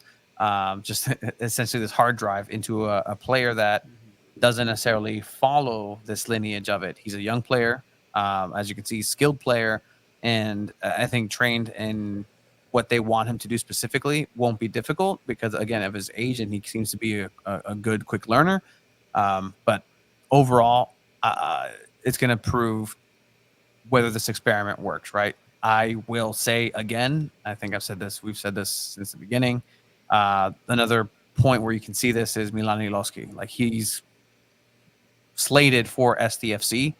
So that's what he's been doing for a while now, getting a couple more minutes with FC Norseland, doing his thing there, but more than anything, learning that play style to be ready to have him ready to go into this first team for February 2025. Is Milanolovsky an official signing with SDFC yet? No, he's not.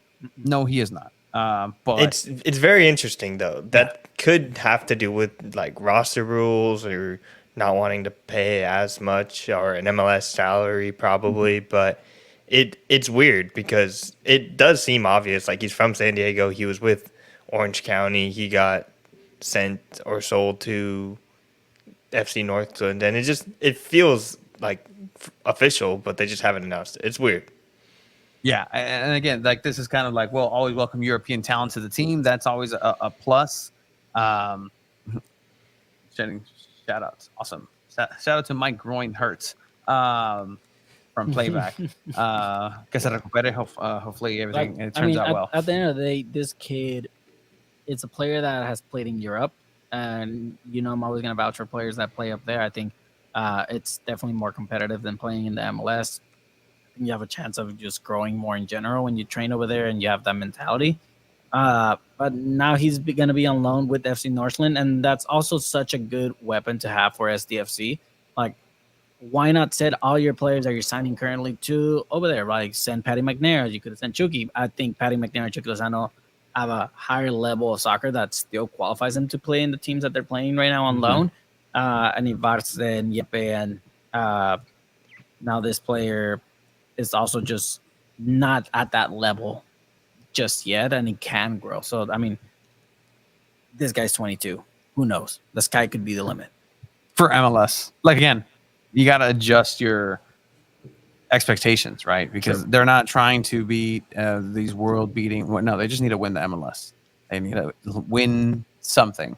But even then, I don't know what the viability is of that, but things are happening. SDFC is taking shape.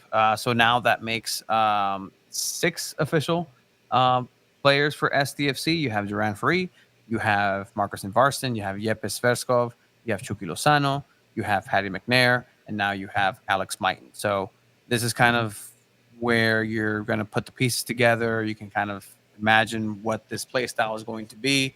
We're looking to really start ramping up our coverage of SDFC here because things are happening, right? Like there are so many rules with SDFC, with the MLS in general, with the expansion draft. How many players are going to come from the expansion draft? What elements are you going to be able to bring on to what you have already built to have that first team ready? You need that MLS experience. How many players? St. Louis, I know, only got 5 players in their expansion draft. With Alex Mighton, they had to pay $50,000 to Nashville because they had the rights to him. So very layered in terms of just like the semantics of these. It's so fucking confusing. It is. It really is. And Like, it's not even confusing. Why can't the MLS just be It's like anywhere inaccessible. else in the world? The US is just so complicated with their contracts, with their trades, with how much, like all these rights to a player. Like what? Like what? Like I just, what happened to a regular contract with some release clause and then some clauses where you get a bonus and this and that? Like that doesn't happen. Welcome to America. Welcome to Yeah. fucking ruining USA, baby. Guess what? Now America's going to the foot of soccer over in England. Say, you know what? Here's a 10-year contract for players. Hey, that's how we do it down with the Dodgers. Let's sign up this kid. He's going to be here for 12 years. That good old red, white, and blue, baby. Fernando Tatis, that kid down there. Yeah, kid got 11 years. Yeah, this kid Lionel Messi, he plays in America, okay? Greatest country on earth. Knew what it was. That's right. I can't stand them. Something tells me he's voting red this November. I don't know why he would vote. Whoa. Right, Florida. I don't know. I mean, exactly. A lot of Florida. Actually, he's not he can't vote, probably. He might be able to vote. It's Leo Messi. You're going to deny Leo Messi a vote for You see the guy that president? pranked the restaurant pretending to be Messi to get a reservation to Yeah. the restaurant? That poor girl was so excited on the other side of the phone, like, Lionel Messi, Messi? el futbolista. Oh, sí. Déjalo con mi manager. Sí, yo quiero ver con Antonella, yo quiero llevar a los chicos. That's pretty good. Yeah. Patented Messi.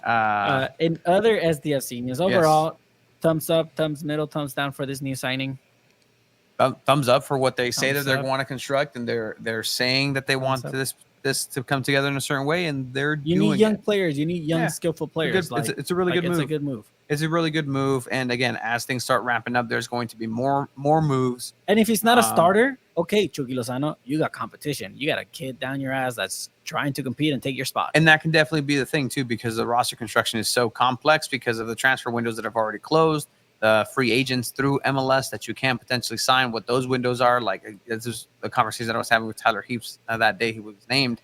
And again, it's just so layered and coming from AS Monaco where things are done a certain way in the European window, to come here and have to learn those rules and just really just play by them is an interesting set of things. There will be more developing news for SDFC. So keep an ear out on that in terms of the roster, in terms of players. But again, things are happening. Things are moving in a direction and some interesting directions in general, but good move. The rumor, technically still a rumor, is that the San Diego FC head coach has already been selected, has already been spoken of, a spoken agreement. How true is this? How true is Yeah, this like, rumor? What number? You said like I'm just gonna give it a 80% number. true, 70% true, 70% true. I think it's pretty set. Is it a done deal? Here we go. Give it a number, Tony. Come on. Is it a here we go? You guys will hate this. Actually, I would say like it, but no. My Facebook is just like people, and I'm kind of covert with like and like I see random boards of like San Diego FC fans or San Diego FC this that I don't follow, but they just kind of pop up. Hey, you should follow this page. One of them was like quoting our thing because we did post that up. Again, it is rumored that Mikey Varas is going to be the first head coach for SDFC. That is the current interim manager for the U.S. men's national team that is slated to just give up his position when Pochettino signs here in the next couple of days. There is 2 games, friendly games that the U.S. men's national team is going to be a part of. So with that, he was actually asked like, "Hey, what are your upcoming objectives for this?" And Vara said that the objectives to win the 2 matches. Great, win them together. Awesome. So it's just coach speak in that, but he's just the custodian of it. Mostly how Emma Hayes was for the U.S. women's national team, where there was that placeholder for a little bit. Twyla Kilgore. Yes, Twyla Kilgore. BJ Callahan before Greg Berhalter came back for the U.S. men during the Gold Cup. Yeah, and so that's something that will and yes, SDFC will also hold a college showcase, so there'll definitely be a grab local talent here on D1, 2, or 3. Yes, there are activations. I think 2 months ago, I think we posted it that the expansion draft is actually slated to be held here in San Diego. So be on the lookout for that. But again, Mikey Varas. Is this who SDFC needs as a coach? Is this a good coach to have? Or did they drop the ball on this? People didn't like it. I mean, I assume people don't like it. I mean, they want a big like name, it. right? People wanted Piojo Herrera. People wanted someone more established. I keep more hearing experience. Hugo Sanchez, and it just Hugo Sanchez bothers pisses me off. Like, it's just like, no, what are he's we not talking even about? a good Like, coach. Like, why would you even want Hugo Sanchez in the SDFC when you couldn't even take a selección mexicana to the Olympics in 12. 12 they won at 16. Yeah, 16. Oh my God. Or 2008. No, 8. 2008. 2008. Yeah, no. Too late. So no, yeah. Hugo Sanchez, terrible coach. Don't ever mention that again. Great dentist. Great. We don't know that. Hugo Sanchez is a legend of the game. Okay? Is this the guy? Maybe not as manager, but he's a legend. We need to put some respect on Hugo Sanchez. Nah, he can fuck off. I but yeah. mean, thumbs up, middle down. So the unconfirmed sources that Mikey Varas will be present, and it's going to be held at September 17th. That doesn't mean the announcement will come September 17th. It just means that that's what most likely the announcement will be slated for that day. So sure, good. Like, it doesn't matter. I don't think it matters. And I was having a conversation with somebody, a fellow journo, at the Wave match, and they were kind of asking. I know both of you kind of overheard that a little bit, as far as like, will this SDFC need a coach to come in and be, this is my style and this is how we're. No, they just need somebody to drive. Just go forward. Like, this roster, Tyler Heaps can name himself head coach, and it should run just exactly like the Right to Dream philosophy dictates it. But I mean, the coach is still gonna add their own style to it. You can't just say the academy is that's the way the team's gonna play. No, each coach is gonna add something different, and yes, they're gonna incorporate the stuff from the academy from Right to Dream. But I mean, that's why you get coaches that, if the team's going to be a very high pressing team, you're not gonna get a Jose Mourinho type of coach that parks the bus all the time and plays more defensively, right? So you're gonna get coaches that are appealed and know how to use that style, but they're also going to incorporate their own little taste and their own little give it here. Like, this, I like this player. Like, this left back they gave me, I think he'd be a better center defensive mid. Let's switch. So those coaches are still going to have that input, and you have to have the right guy to be able to make those changes. And I mean, you would want someone with more experience, and I don't think Mikey Varas gives you that. Yeah, I'm all for giving someone new a platform and a chance to be able to kind of kickstart their career, but if SDFC is any serious, I think they dropped the ball on this coaching matter. Abe, do you have a thought about that? I think that when you start with the first-year coach, it's got to be someone that like establishes a culture, and when you have someone that's being trusted to handle a national team, that tends to be someone that can handle a pre-established culture, a pre-established thing. So it's weird because it's an expansion team. It's new. You want to build a culture, but you already have a culture. You already have players, most of your players on a team already in FC Nordstrom that are going to be playing together, playing a style, playing this one specific way, the White to Dream way, and then you're going to have players that are supposed to graduate from that. So you have to find that balance. There's no way to know until we see these first few games and hear what he has to say. I think I personally, there could have been any name. Honestly, I didn't think it was going to be a big name because if it was a big name, they'd have to have their own style, their own thing separate from the Right to Dream. But I think it's fine. It's a fine hire. I disagree. harmless. I disagree with the whole like you can entrust the national team. I mean, there's a reason for that. I mean, La Selección trusted Jimmy Lozano with it, and then fucking it was a shit show. But he was an interim though. They're just holding it for a little bit. Yeah, Jaime Lozano was an interim too, and then became the head coach. Yeah, but he At You first, believed in the Lamborghini at one point, Gio. I believe in any coach that Mexico throws somebody. That's just my bias shit. But no, I think they should have had someone with more experience. To be honest, I mean, you talk about setting a culture, and I mean, he's been the it gives me Nate Miller vibes. he's been the under 20 U.S. men's national team head coach, but he's never coached at a senior capacity in the league level. He clearly interim head coach for the U.S. men's national team here.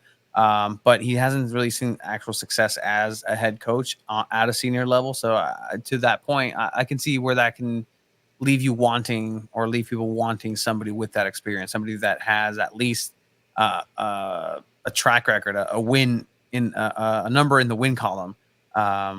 There's not a number in the loss column in the senior level either, but again, this is just a placeholder. I feel not necessarily a placeholder, but that's just somebody that you need. You're required to have a certain number of players and a head coach.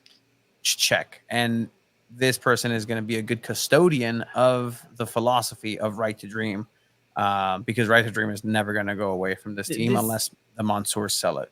This just tells me that the expectations are not that high for SDFC. They're not. Even not a league like MLS wise. MLS doesn't think SDFC is going to do anything big. And it can change. It can change. It can revolutionize, and that's that ambition. That's what can actually happen if it does work. But I think again, people are going to need to just temper those expectations as far as I what think they're this gonna first couple see. seasons with SDFC, with what I'm seeing, SDFC might be a laughing stock of the league. So I mean, at least their first year. But there's something interesting about laughing stocks in the MLS is that usually like they can everybody play kind of spoilers. bounce back. Everybody kind of has their moments. Bad teams now haven't always been bad teams where like in other traditional leagues, like you always have the same 1, 2, 3, the bigger teams, el hermano mayor, like in because of the Americanized way of playing soccer, it seems like there's always that opportunity for San Jose to come up, not a bad team. Like, I mean, look at Atlanta, right? They were at the top of the top. They were the creme de la creme for the MLS, and they're not doing so high. LA Galaxy, same thing. LAFC is still seeing that success, and that's the biggest example and best example of recent success at a major level. As St. Louis, But all measured. these teams started out with a very well-known coach. I mean, Atlanta started with Tata Martino. LAFC started with Bob Bradley. Like they started with established coaches already. Hey, Mikey Varas knows and helped Berhalter. All right. See, when I was hearing about Berhalter, I didn't realize it didn't mean Berhalter himself. It was his coaching tree, his descendant in a way. So, Would you have preferred Berhalter himself? Gio? No. Is No. that the Mexican bias? Then no, it's the fucking knowing he's not a good coach. I think he could be a good club coach. I think he will find a landing spot and be a good club coach. Yeah, I am a strong believer that there are good national team coaches and there are good club coaches. I mean, look at freaking Osorio. Terrible coach with La Selección, fucking killing it with Cholos. Like, there you go. that's just plain facts. Like some people are better with national teams and some people are better with clubs. I think that these first few years we're gonna see the SDFC competing for Open Cups. Mhm. Maybe not for a Leagues Cup, maybe not for the MLS Cup, but a lot of these lower teams take the Open Cup seriously. They put some of their better players. They're not just the academy players. They really want to win the Open Cup because it's still a tournament that's important in America. And honestly, that's probably where they start off, eventually building to something better than that. Sorry, what was that? SDFC better take the fucking Open Cup seriously. Yeah, I mean, it's the longest soccer tournament in the world. The longest running. It has history, but like if you don't make playoffs and you're terrible in the league, but you win the Open Cup, that's a fucking hell of a first year. Or you make a run for the MLS Cup, you get to semifinal, final. I think that's a successful year. I don't Wouldn't you? I don't think it's a terrible signing, Luis. But I don't think it's a good signing. It's just a very middle of the road. It's a very mid. We very needed a mid. manager. Here's the manager. Remember a couple months ago, I told you they're gonna hire some fucking nobody that fits in the system that they like. You're gonna talk to this guy in a couple months, by the way, maybe a couple weeks. So, I mean, I'm not gonna obviously tell him that, but I mean, it is what it is. Hey, they watch. I've been privy to conversations mostly because I get the phone calls, asshole. Fucking give me a call. They're never gonna call you. I mean, then I'm gonna keep saying whatever the fuck I want to keep saying. They Wow, muting his mic. That's unfair. The things that are coming out of his mouth right now. All right, we're good. had the chance to sign somebody better, and you went with this, and it's okay. It's okay. My thing with SDFC, what they're doing is that again they're seeing a box and they're checking it, and this checks. You know, you got Lozano, you got the Latino, you got the Mexicans. And that's how you get a shitty club, I guess. And then like just checking boxes. Prove it wrong. Prove it wrong. I don't see it working in the way that they think it's going to work, but if it does, great. I know for a fact that there's a lot of focus on the development side of things, on the focus on the right to dream side of things, where the story of this kid and the story of building and building better humans, great. But on the other side, is that really going to sell tickets? Is that really going to make people want to keep renewing your season tickets? Is that going to make somebody be a lifelong fan? It's just, hey, wait and see. Traditionally in San Diego, I mean, the Padres have sucked forever. But here it is. I would have taken Jimmy Lozano. That was not a serious.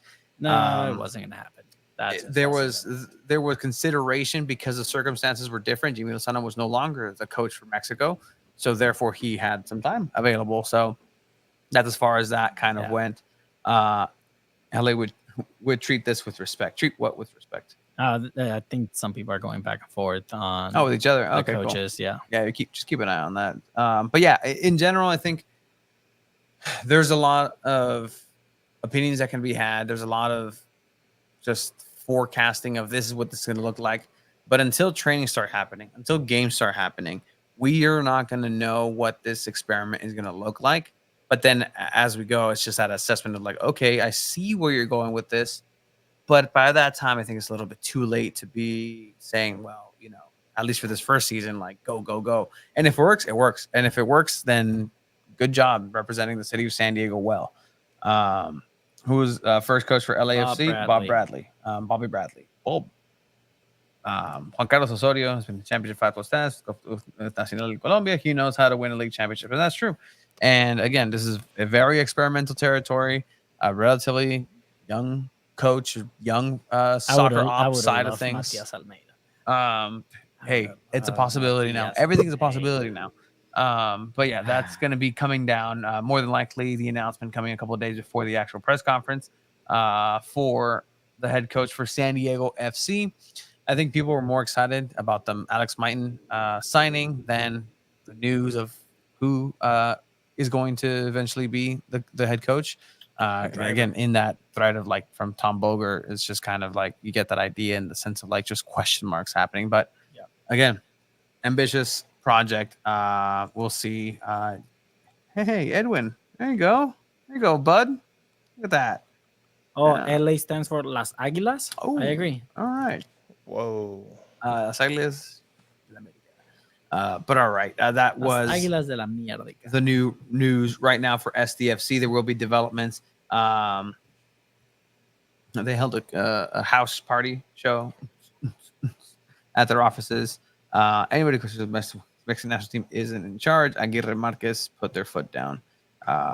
But it's going to be funny when you see Guillermo Franco getting called up. Yeah, I love all the talk in the chat. If you guys have thoughts, if you're listening later on, leave stuff in the comments. Send this to your friends. Ask them what they think. Subscribe. We all want to know. I think a lot of people land on Chivas' side, if I'm being honest. Just people want something kind of more recognizable. But I would love to hear what the people have to say. ambitious project. We'll see. I mean, yeah, and they're shooting for the stars, and they can very much, crash and burn immediately without leaving the atmosphere. That's very much possible. Um, but nonetheless, what they are postulating, what they think they're going to be doing, is a lot to chew off and execute, and it's going to be difficult. But if done correctly, and if it does work even if it's not as they want, but just a little bit closer to something different than the rest of the MLS is doing, it can change a lot of things happening here. Going back and talking with Jimmy Conrad, that was actually he asked me, "Hey, how do you feel? So how do you feel about this?"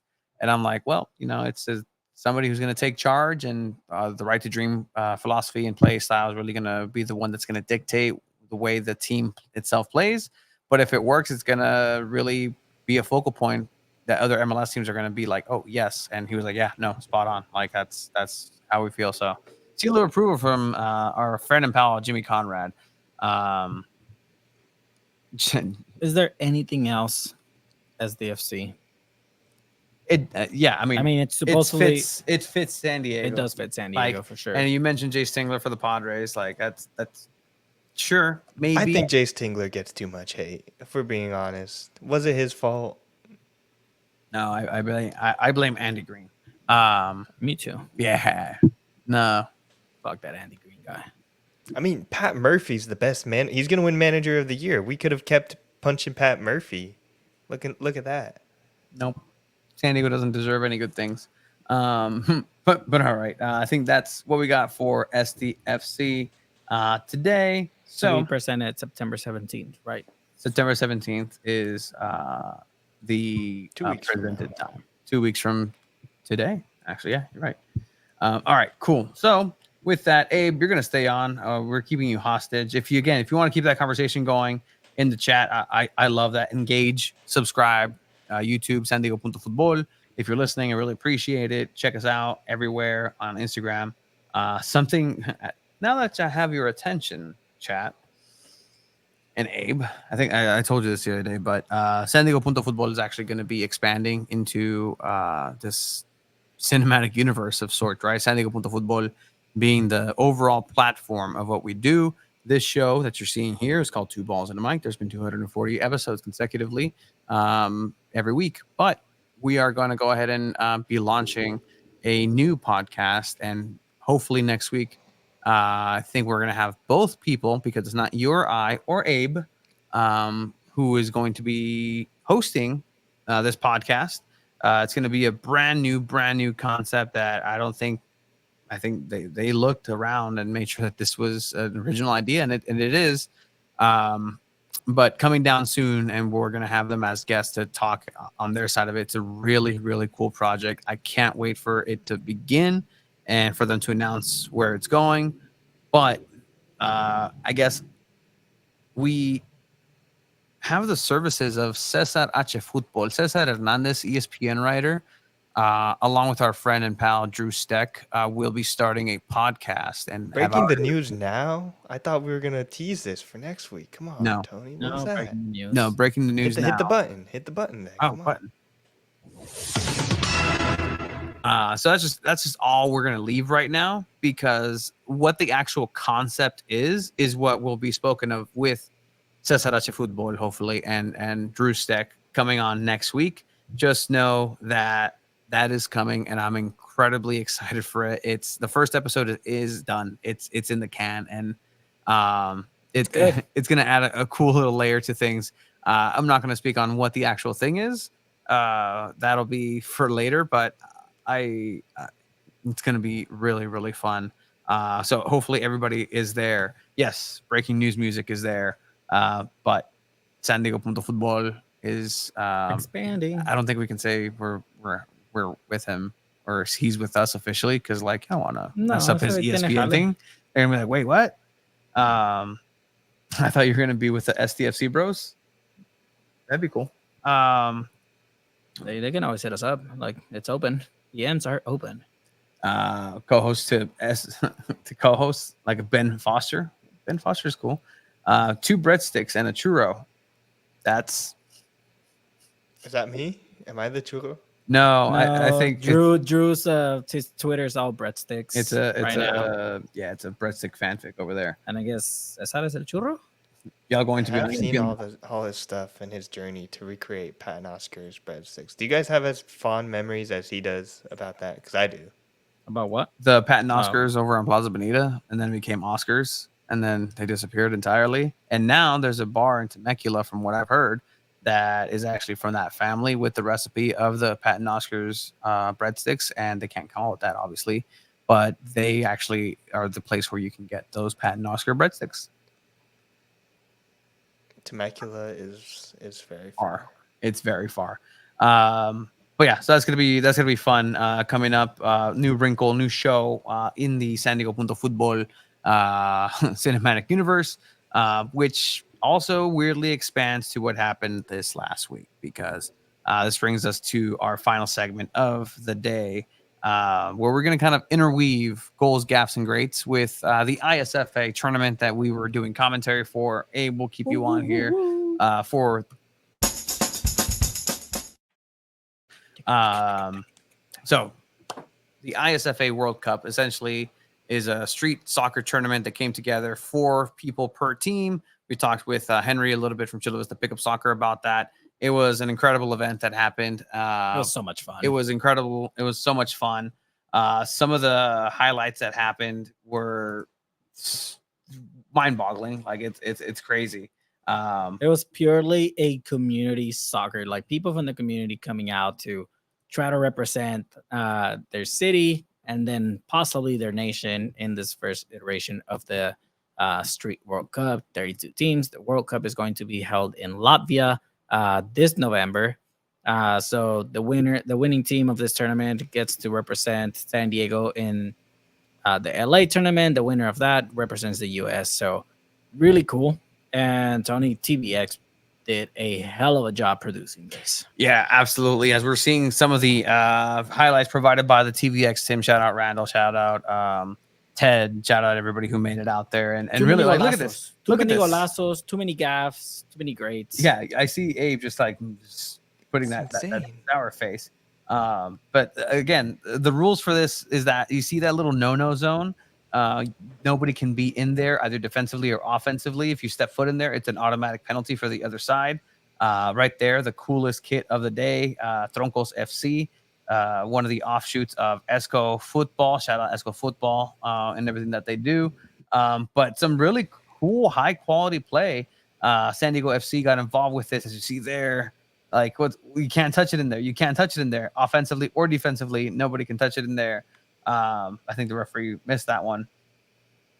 And there were some funny names. There were some really cool names. We had Killer Bastards. We had Minions FC, like Deportivo Espejel, who represented a friend that had passed the week before the tournament. So, I mean, really cool stories. And I think for this, just our grade is Deportivo Espejel, right, Tony? Just for the ISFA tournament, at least. Yeah, no, definitely the story of that, like the emotional, everything was already there, and it made for a great time. You see Espejel there in the green, everybody wearing number 14. But no, it was a legitimate tournament. Like, you had to have strategy in terms of how you're going to play, how you're going to, you know what, if you lose this one game now, we're going to save some energy. The team Minions FC ended up making the championship game. And it was all due to their strategy of defending. They would go all out and attack at first, score early, and then they would defend their hearts out and then eventually get another one. Really good soccer players, but I mean, that's one of the strategies you're talking about, right, Tony? It's just getting an early goal and then defending for your life. And you see the green team there, the dark green, the Bridge Barcata team, with Tony Diorio. Chicano Barcata, combination of Chicano futsal and Bridge Barcata, just laying it on the line there. Just, this is what it meant to them, a World Cup opportunity to play. But overall, I think it was a great experience for everybody involved. We're going to go ahead and just link again all this whole tournament. You can watch on the TVX Sports video channel on YouTube. It was after that somebody told me, like, wow, you guys did 5 hours of streaming. I was like, whoa, that's a long time. Abe, you caught some of this. It looked awesome. on the broadcast, just all these angles, these cuts, like it looked really professional. Very proud of you guys for being able to do that. You guys get a little off topic sometimes, especially you, Tony. I forget what you were talking about. You were talking about Kurt Angle. I was like, what? Oh, because the player for Minions FC was showing the triple I's, the integrity, intelligence, and intensity, something that is very much needed in this sort of tournament in order to keep that stamina up, but also making sure that you're keeping the head in the game. This right here Like being your compa. the gaff of the tournament. After this one right here. Not that goal. Not that great goal. Oh, Magnum. Oh my. Yeah. Silver platter. It happens. It happens. This team, the Black Diamond, good ball, What was absolutely. your commentary with this miss? I want to hear it. It cuts off. It cuts off. Damn. But you know what? ¿Qué estás haciendo? Sí, se mamaron. La cayó y la cagó bien culero.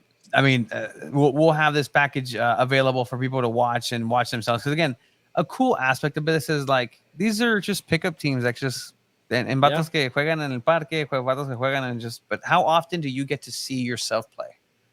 Like you don't really get that aspect, and have like cool highlights of this was really special for TVX to really provide. These things got intense. In the playoffs, you go into a 1v1 situation where it's a golden goal and somebody has to score, and then that's it. There's no corners or anything. We had 3 of those situations go down. You see one right here. You know, it is difficult, Tony. It is difficult to play a one-on-one like this. You find the space here and it finishes now. The awkward goal. That's the end of the game. Yeah, because it's like, all right, get off, because we need the next game. That was a semifinal between SDFC Azul and SDFC Chrome. So we had some Chrome and Azul action there. 2 teams that represented SDFC and SDFC Azul ended up being the champions.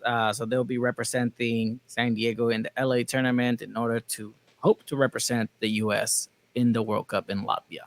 But yeah, great event together. This is awesome, guys. Really, really cool stuff. Honestly, the coolest part to me is that this is held at Chicano Park, which represents to me like one of the most important parts of San Diego history as far as like Mexicans deciding like, hey, we need our own area, our own green space. They were going to build junkyards there after they had already built junkyards, and like just the community saying like they literally stayed there while they were trying to construct stuff and said, no, we need a park. And that relates to the stuff that like Chula Vista Pickup's doing. Just, hey, we need areas to be able to exist as human beings. And the fact that like you can hold an event like this with street soccer is just, it's so beautiful, man. It's a beautiful evolution of political activism in our man, I mean, great city. I knew people that were playing that are participating in this, and they're playing in the I think is it Escondido, the like 20 grand tournament. It's in Escondido. It's like a 20,000 tournament, 11-11 tournament that's gonna happen. And the guy told me, dude, I want to win this more than that. Like I want to like be able to go to LA and play, and then go to like a different country to represent. Like that's sick. Like they don't get that anywhere else. These guys didn't make it pro. Like they don't get to travel, and like a lot of these guys when they were younger, they did do that traveling, right? What they did, the Dallas Cup, the State Cup, all these tournaments. So there's a chance to kind of relive those days that you can't do anymore. And the fact that it was able to happen, it's beautiful. Yeah, no, and like again, TVX did such a great job where you get these shots, and we talked about the history of what's going on here, because we got word that the ISFA, the international association that does hold this World Cup, 32 teams in Riga, Latvia.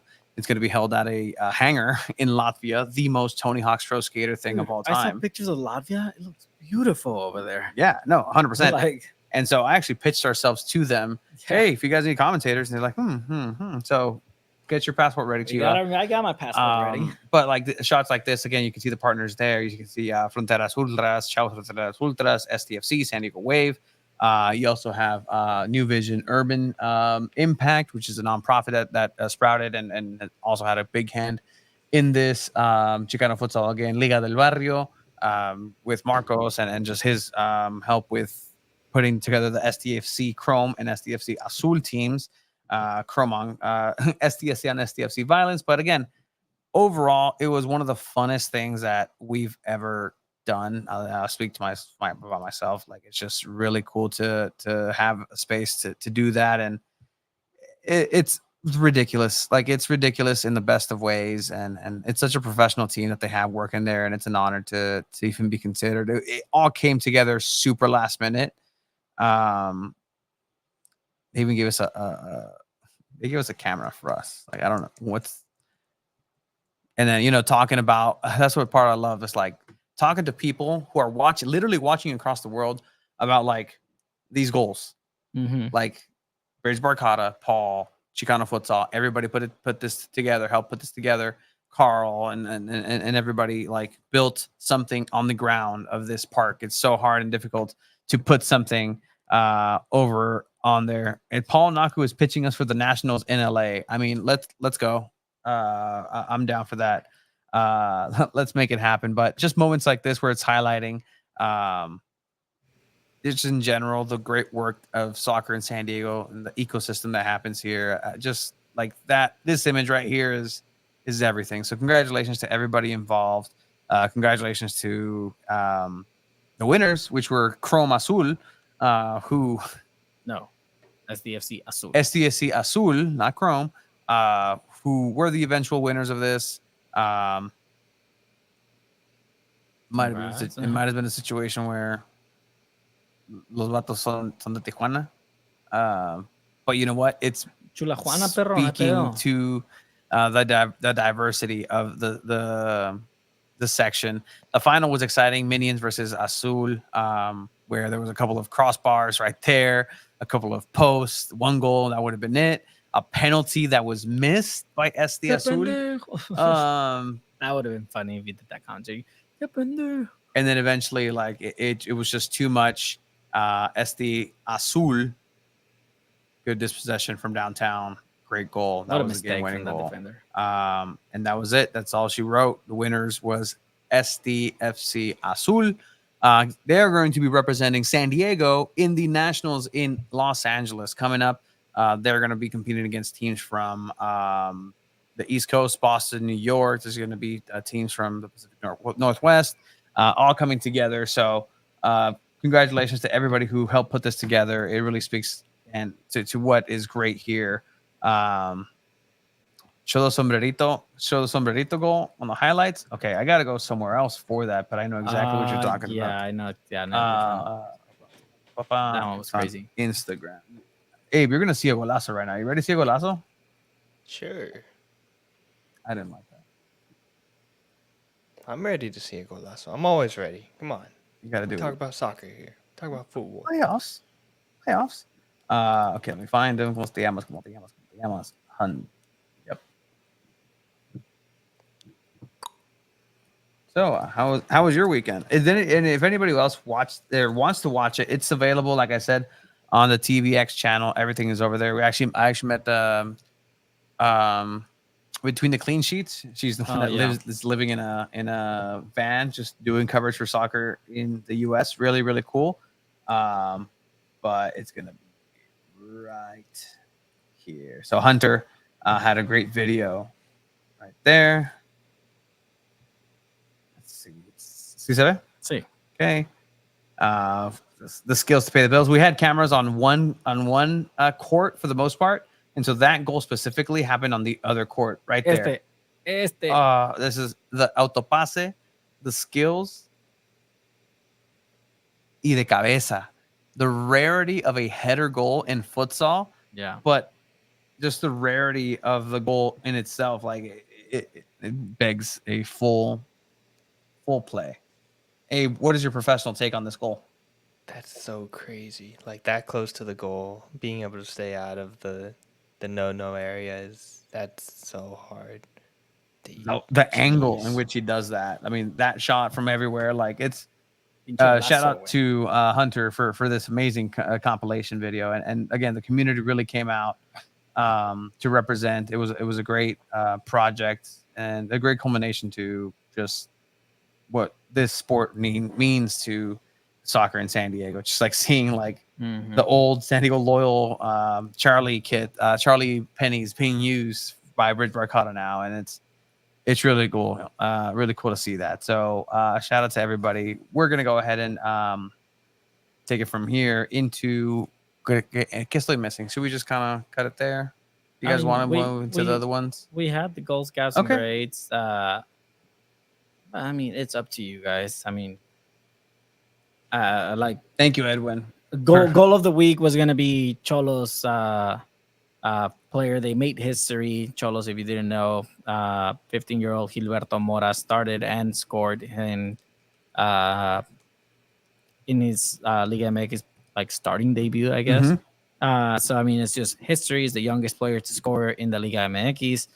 15 years old. This kid is good. This kid is special. Cholos, take care of him. Don't fuck it up. Yeah, you know he's young when he's wearing number 251. I love that about the academy players in Mexico. I hate that. I love I can't that. tell you how much I hate that. I'm not gonna lie. I No, can't. like, I I can't love it. stand that. I think I'm on Chivas' side here. It's always funny when you see like really good players just with humongous numbers. Like they're young, they're a baby. That it's so funny. Like you see it a lot in baseball and spring training where they're just wearing like, oh, this is number 76 or 58. Just Yeah, but you weird, don't need ugly numbers, but like it's triple cool. Digits is not cool, guys. It's cool. It's not. Where are we gonna stop? Like where is that gonna? Are we gonna start adding emojis to the jerseys? Like that's how we're gonna tell. Put a QR code on there. That would actually be pretty cool. I mean, have you seen the Chucky jersey Lozano, pay? ¿qué for número stuff? tenía cuando debutó contra la América? Who? El Chucky. Tenía como el 200 algo, ¿no? Like, I hate the it's I think it's so cool. But yeah, Gilberto Mora scored this goal. Was it the winning goal? Yeah. Yeah, right? Yeah, it's a 2-1 effort against 2-1. Leon. I mean, this is Osorio trusting a 15-year-old to start and just scoring a goal like that. That's also props to the coach on that. But yeah, Gilberto Mora, I remember the name, 15 years old. That's special, man. That's history being made in Tijuana. Love that. I think that's a good place because we literally just crossed the 2-hour mark. Dang it. It's all good, but again, keep the conversation going. Be a friend, tell a friend. It's really special to be part of the fabric of soccer in San Diego in any shape or form. So thank you again, Paul. I know you always say it's more than one person, but you've been holding it down here in San Diego. Everybody's been holding it down in San Diego on the streets. Keep it real. This has been episode 240 of Two Balls at the Mic, San Diego.Futbol, Abe Cepeda. Check him out, editor-in-chief of San Diego.Futbol. Be on the lookout for next week's episode. It's going to be jam-packed with a lot of cool stuff. Find out what Cesar Hernandez is doing with San Diego.Futbol. And from there, we'll see you at the Wave game. Training, Bye, all that good everyone. stuff. Have a good one. Seasons. Do they Krillin haircuts? Yikes. All right. Bye. Yep. Cuckoo.